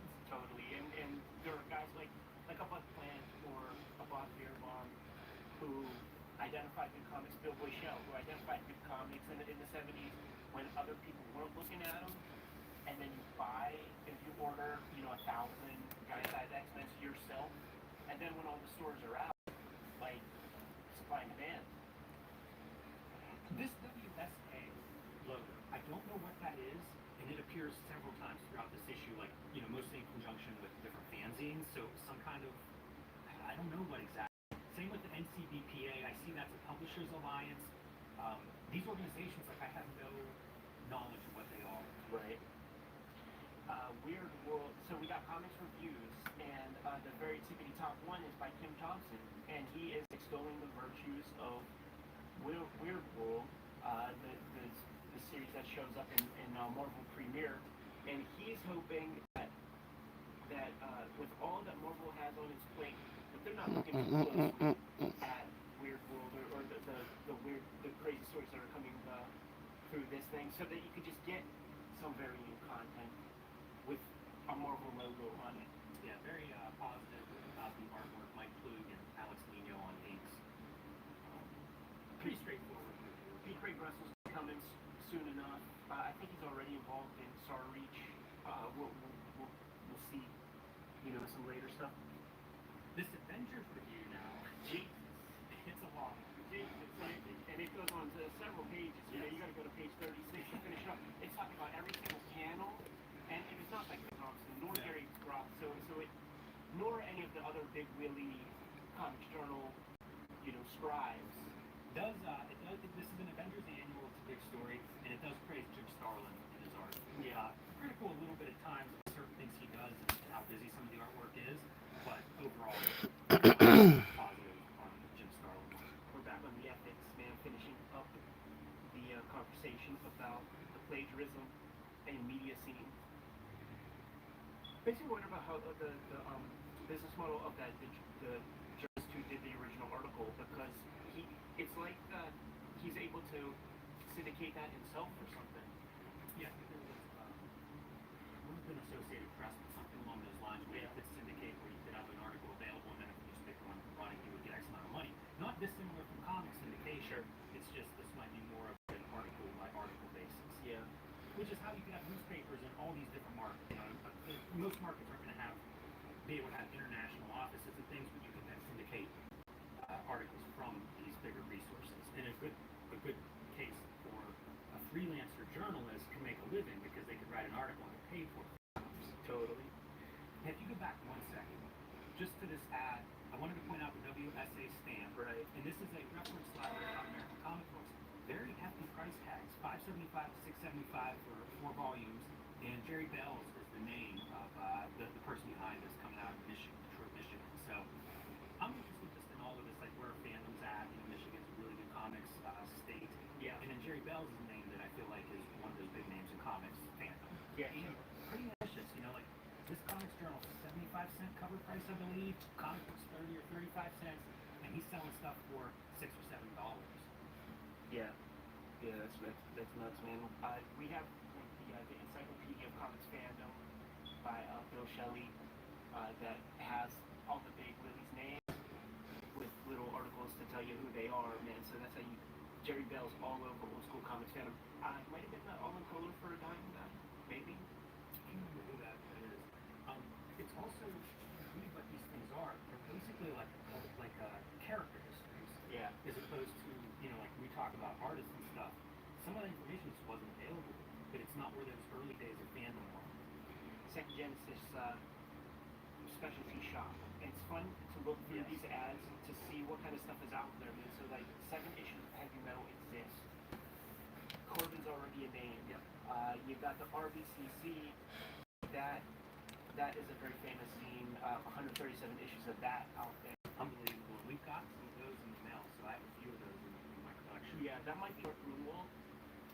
Yeah, there's a Mark Grunwald sighting in one of these ads that I saw, like an early Mark Grunwald piece. Here's your various media scenes. So that's your Steranko. Only issues 7 and 9 of Starlog are out, so it's still pretty early there. But you see several pieces of Star Wars memorabilia already.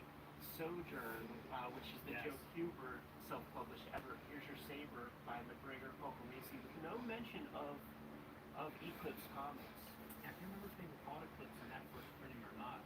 To your Sojourn point, very interesting comics project, and we have a video on that in our archive. Yes, so we do. Go check out like Joe Huber being kind of on this front end of what's the direct market and how can we do comics art in this new market.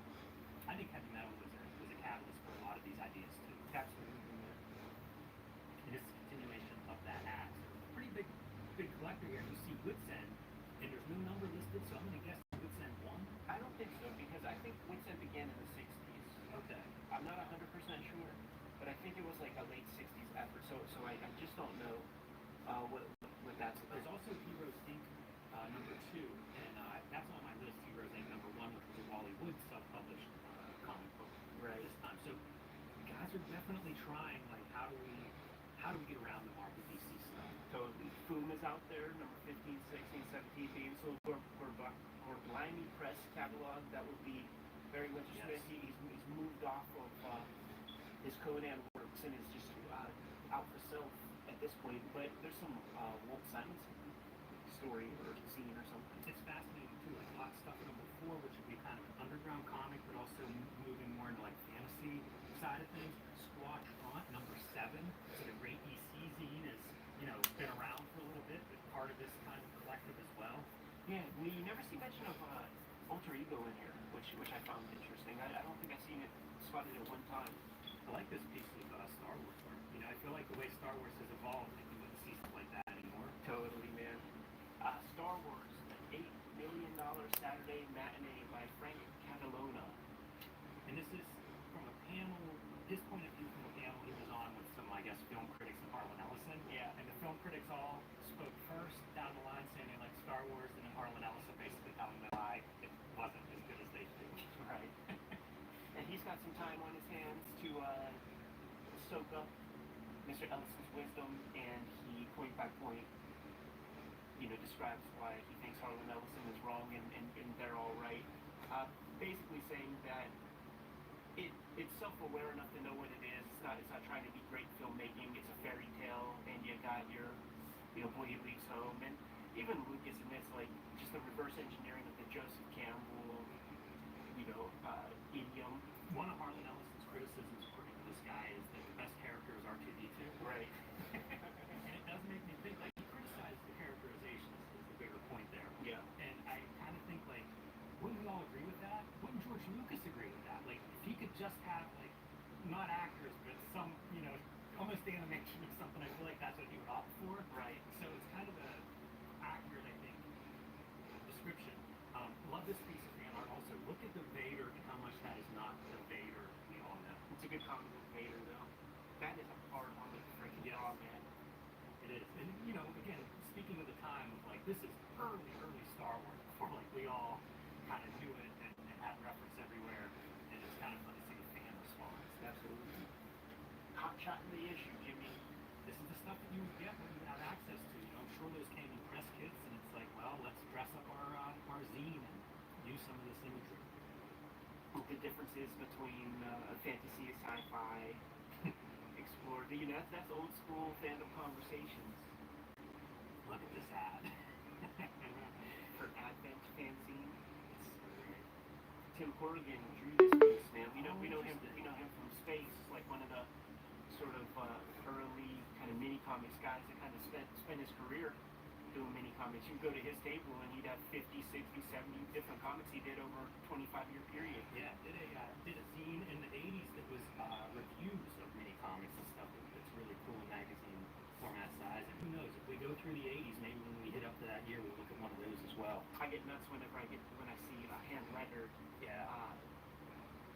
advertisements. It's pretty good hand lettering too, because he's doing like some different sizes and pools and palettes and stuff. Yeah. This looks like a Kennywood mascot right there. I remember there's like that pink one. What was that one's name? Do you remember? Man, I don't know. All right. Boy, this is where unleashes. Marvel's Fouled Up Film Book by Kim Todd. Worth mentioning that Jimmy and I took a look at the Star Wars film adaptation in Treasury Edition format on the channel by Howard Chaykin, Steve Lee Aloha, Roy Thomas. That's what's being covered here.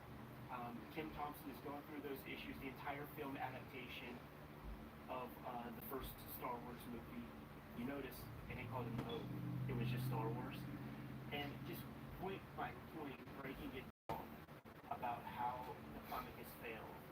Successful film, good for what it is, shit comic. Howard Chaykin hacked the artwork out, rushed it. These first two paragraphs is him saying like why something is that way. You know, like why does it look this way? Possibly that line, possibly this, possibly that, probably this. You know, and he's kind of going through and saying what's bad, like speculating on why those things were done the way they were done.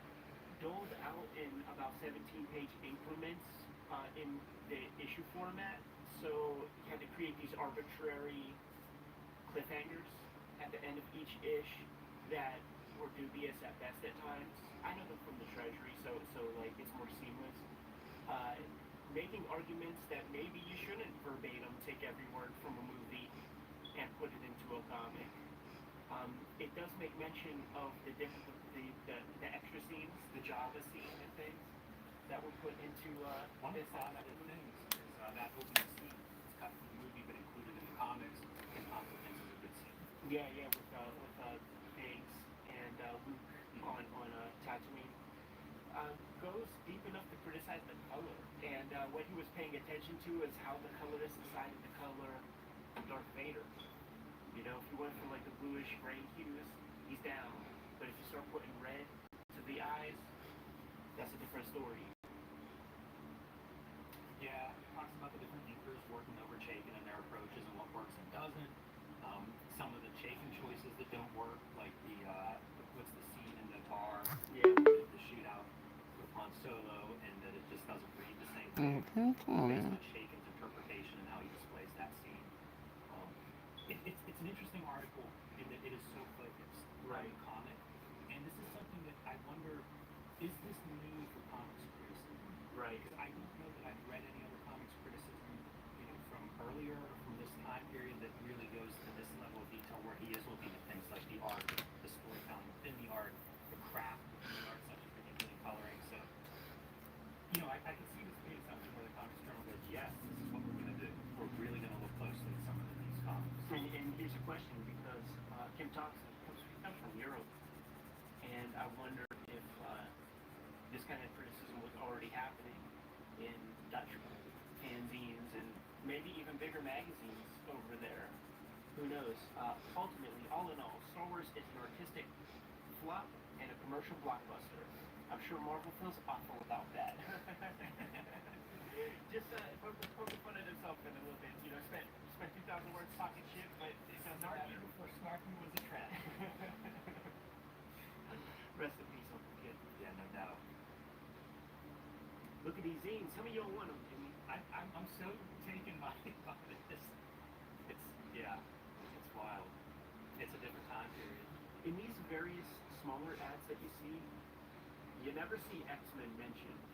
That is a non-entity of a comic.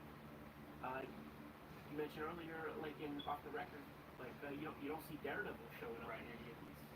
Yeah, something that Tom Scioli mentioned when you were talking Frank Miller's Daredevil run and how he really made that book successful and it was nothing before that. These ads are proof of that. Because you have to imagine, why is Daredevil not listed? Because it's not even worth the space, to advertise. Right. These are dime books or something back then. And some of these ads are several pages. I think this is the same advertiser, and this is page 3 now, that ongoing ad. How about Heroes E2, second listing that I've noticed? It's funny how that works too. That becomes a magazine size with issue 2 compared to the first issue 1. I'm under the impression, and I can't cite why, but I think issue 1 was kind of distributed to Army bases and maybe not well distributed, period. Right. And then you see almost this growth in the magazine market for whatever reason, probably for profit margins. It's probably if you could sell a similar number of copies, but now you're charging less because it's a magazine. Everybody gets a little bit of money.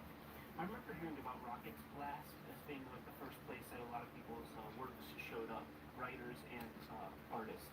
So Sojourn Line being highlighted here. It's pretty cool. These Charlton Bullseyes, I bought a couple of those. Cartoonist Profile, I think, is one of those underrated comics magazines. And in some ways, that would be your connection, I think, to Comics Journal. True. Thematic. Because you're interviewing real cartoonists and going in depth with them. Yeah, there'd be photos like in their studios and shit to go along with the conversation. The cool thing about Charlton Bullseye is that you're gonna get whenever you see one, grab it because you never know who's going to be the artist in there. Like this one right here looks like a Joe Staten E-Man, but the sort of thing about it is that, like Eric Larson said, you don't get paid, but you get published.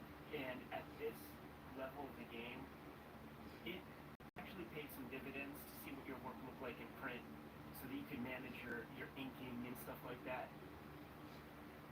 How about this? Steve Canyon is going to be mentioned a couple of times in ads because they're starting to reprint Steve Canyon at this time period in softcover collections. Yeah, I don't know who the publisher is. None of the ads talked about that stuff, man. I wonder if it's early NBM.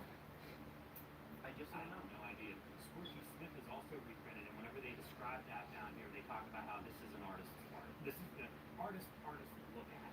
Right. No signal. Yeah, Kelly Freeze, art books.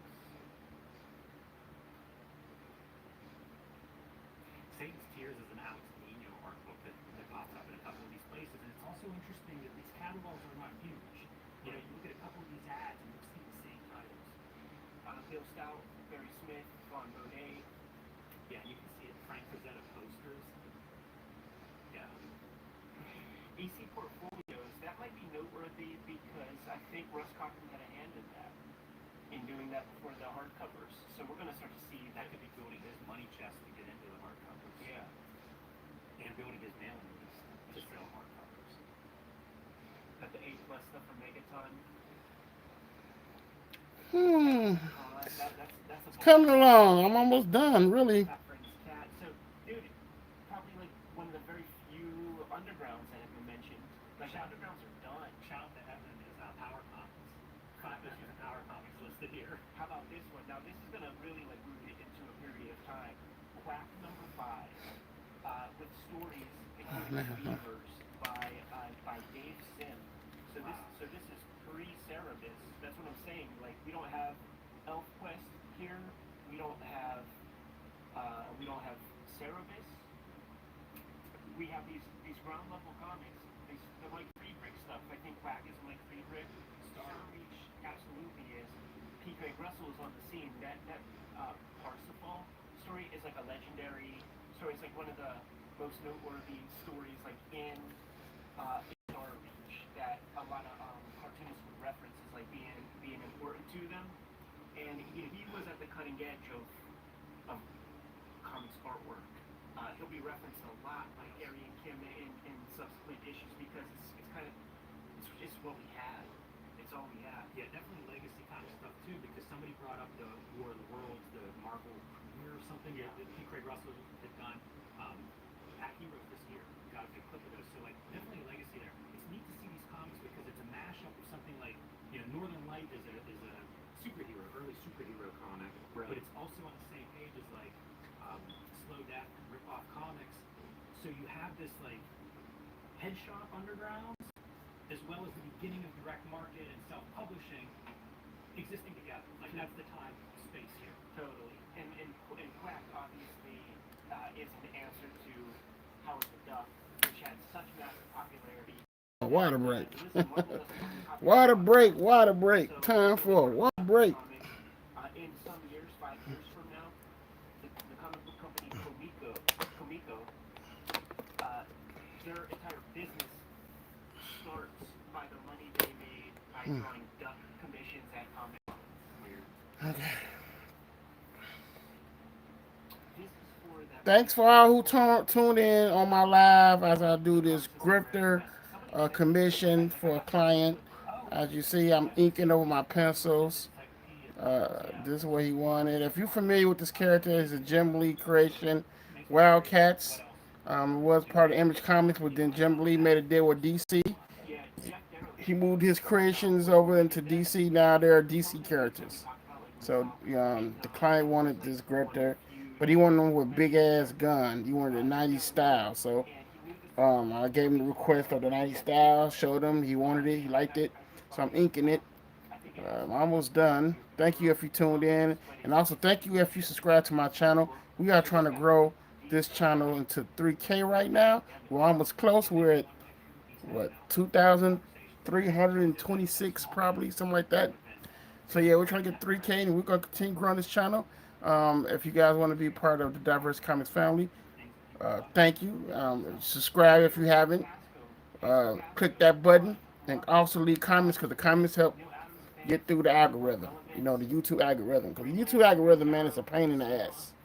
And so, yeah, once you comment and you liking it, it helps get through the algorithm, and everyone can see it. Everybody's little eyeballs can see it, and they become part of the Diverse family. And we blow up. We take over the world.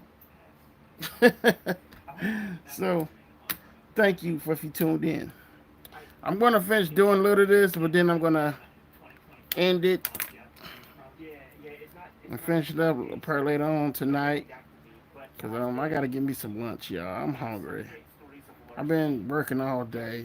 You know, I've been writing and working on my stuff, then finishing up this commission. So it's been a very busy Monday for me.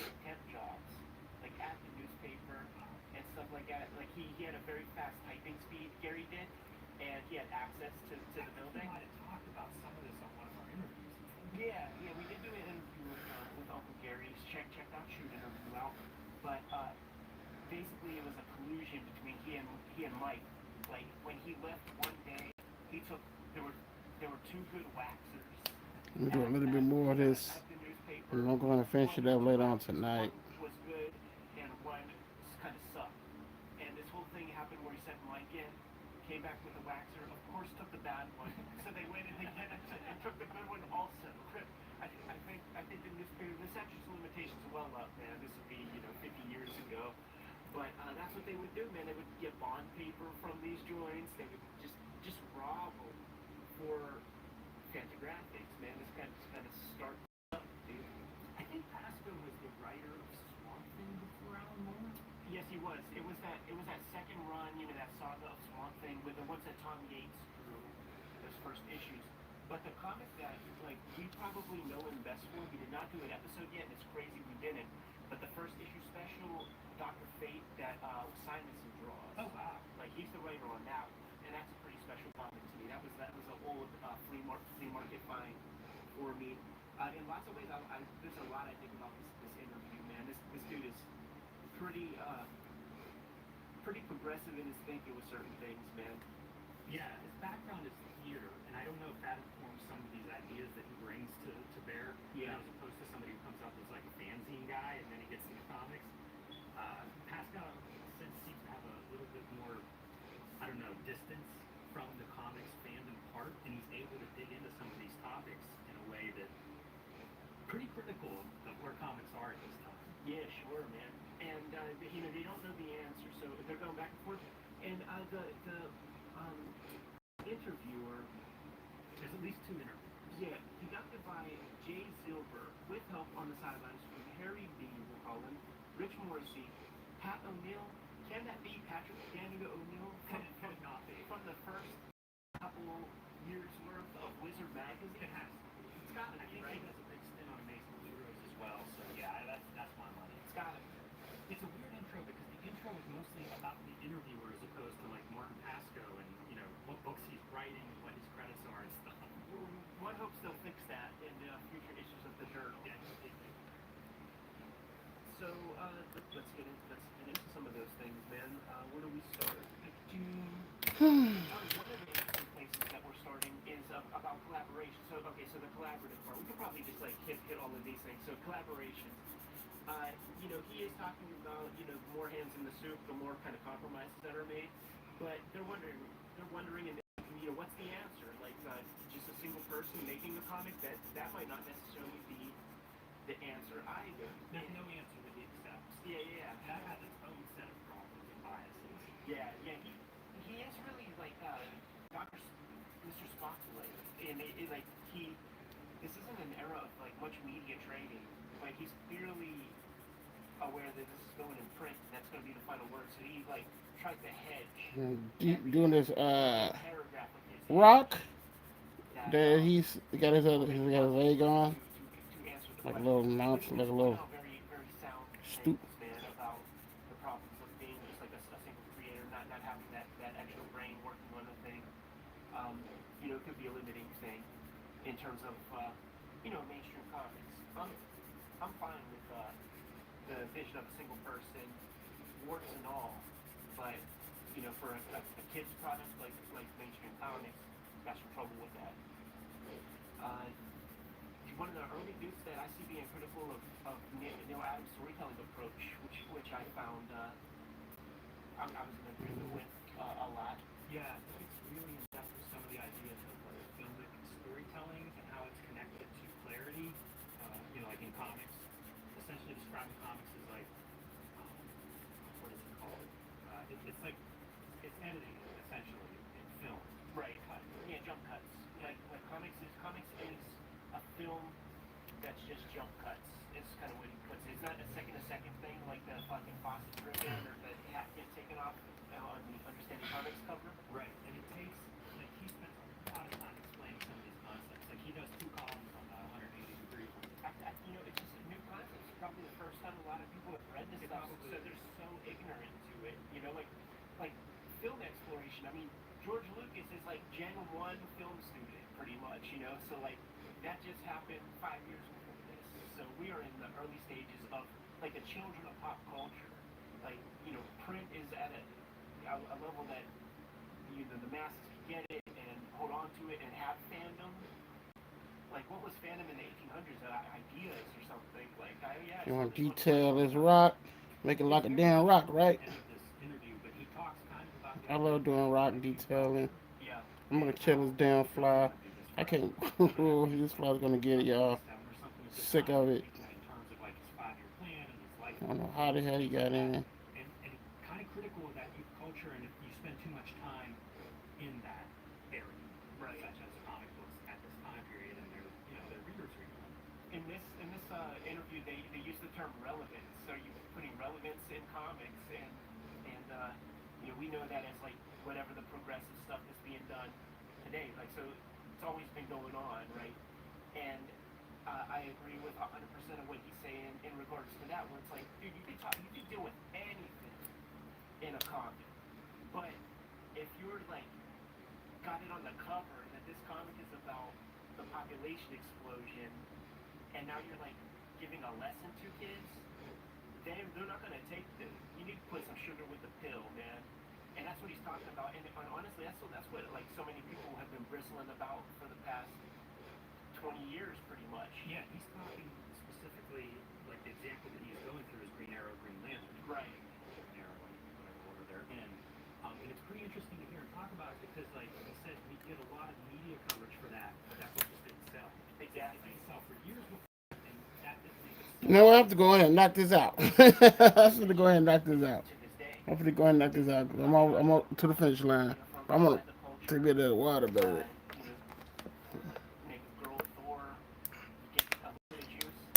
That ain't nobody.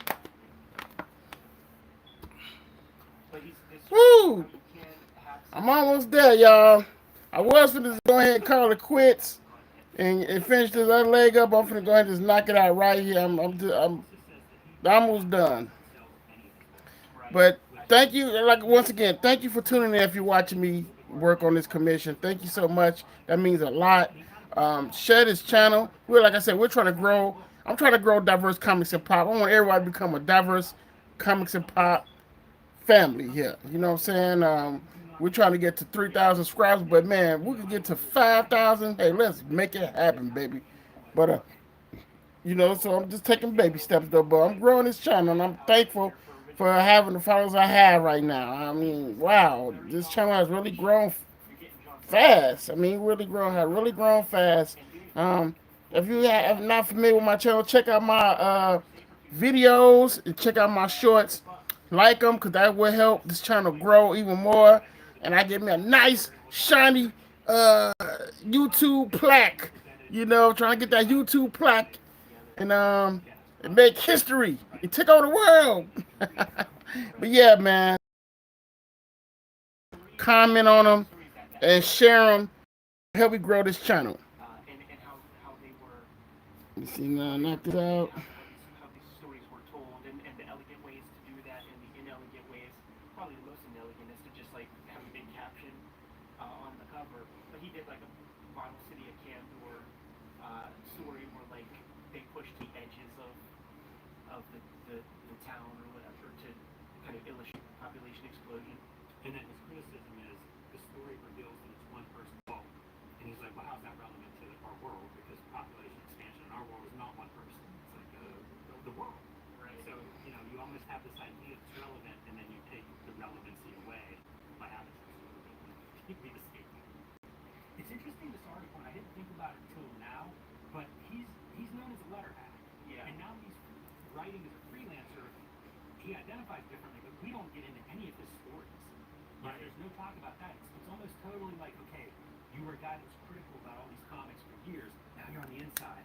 Let's talk about the business a little bit from your critical letter hack standpoint. Yeah.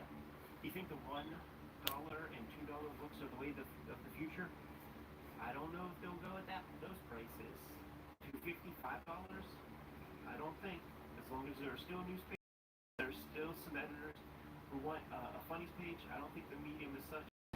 A story told in a sequence of blah blah blah will ever die. So he's like Defending art form, but saying that the comic book is going to change, and he says in 10 years it won't be recognizable. And that's something I think a lot of casual fans don't think about. Like all these words mean different things to different people. Like when I say comics, it's newspaper comics, it's manga, it's comic books. It's the words and pictures. Right. When I say comics. When I say comic books, it's very specifically a saddle stitched, 6 and 5/8 by 10 and a quarter format. I totally and like let's get that on the record now because the comments that come in when we say something like, yeah, we love the comic book and everybody's like, well no shit, but they don't realize that we're talking about this very specific format and not just comics in general. Yeah, I have no interest in that. Let's define everything, but at the same time, I do want to let people know what I'm talking about with that. No, yeah, of course. Yeah, I mean, and I mention it here because, like, this is a conversation that has gone on forever. Like, as long, my entire life, I'm born in '77. This is printed in '77, so literally my entire life there's been a conversation about the comic book format and whether it's done. how about Julie Schwartz's flat files that are full of ideas? Like, I'm curious what that is.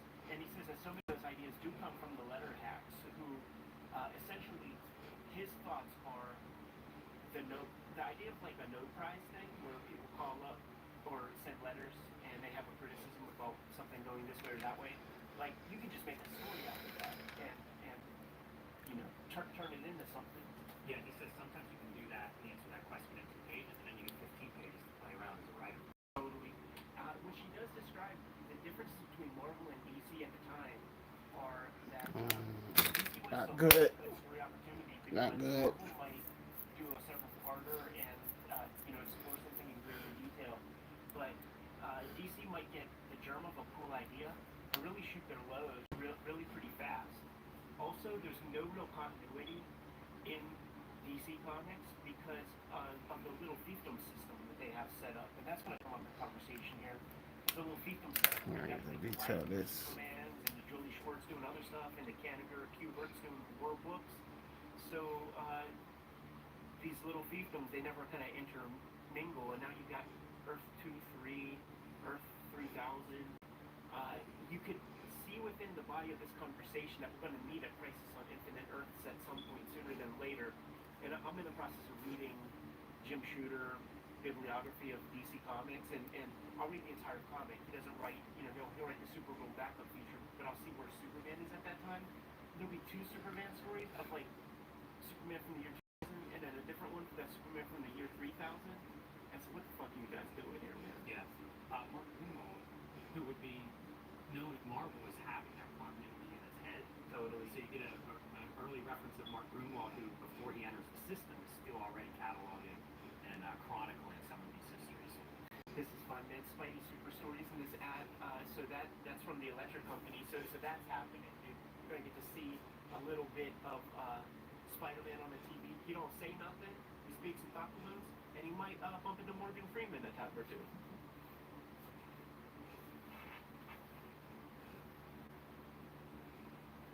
Man, all of these ads by fans. Yeah. Well, this is. This is like geared to the comic journal, but it is its own zine.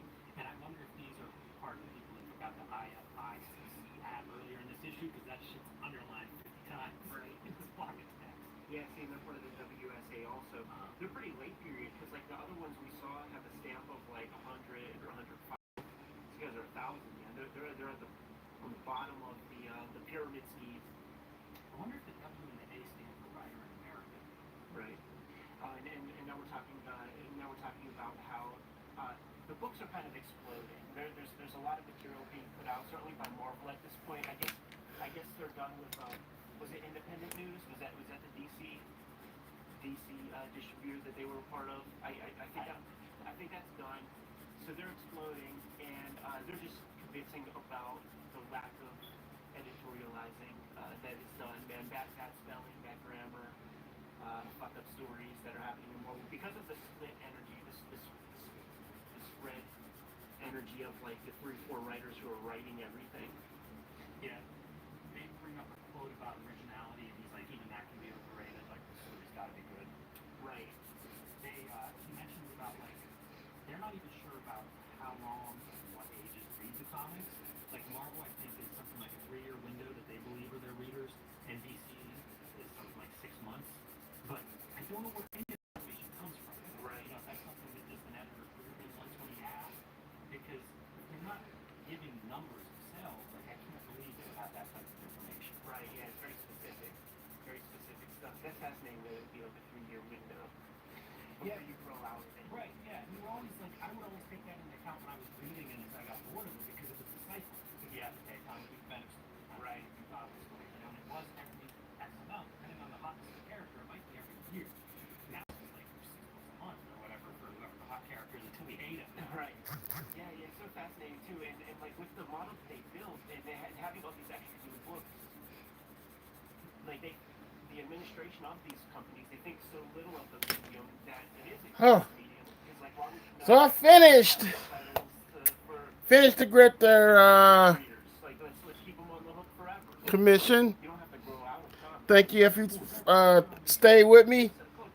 Publishing. Um, I'm thinking I think I know. add this right I think here. I have some of this stuff. You I can little this right here. Yeah. So it's like a one kind of landscape format type book that might have strips page. It's so good to have. Thank you for tuning in to my live, y'all. If you subscribe, you're a new member. Thank you. Welcome to Diverse Comics and Pop. Leave your comments. Share the videos. Look at the videos. Check out my shorts. They funny. I got some boxing, wrestling, some everything because I love comedy and everything else. And thank you so much for staying with me, man. You guys have a blessed day. I'm about to get me something to eat. I am hungry. Then I'm gonna send this off to the client and he have his grifter. You guys take care. Have a blessed day. Remember now, stay tuned. More great content of art and everything else coming soon. Oh, I'm gonna get that fly. Take care, y'all.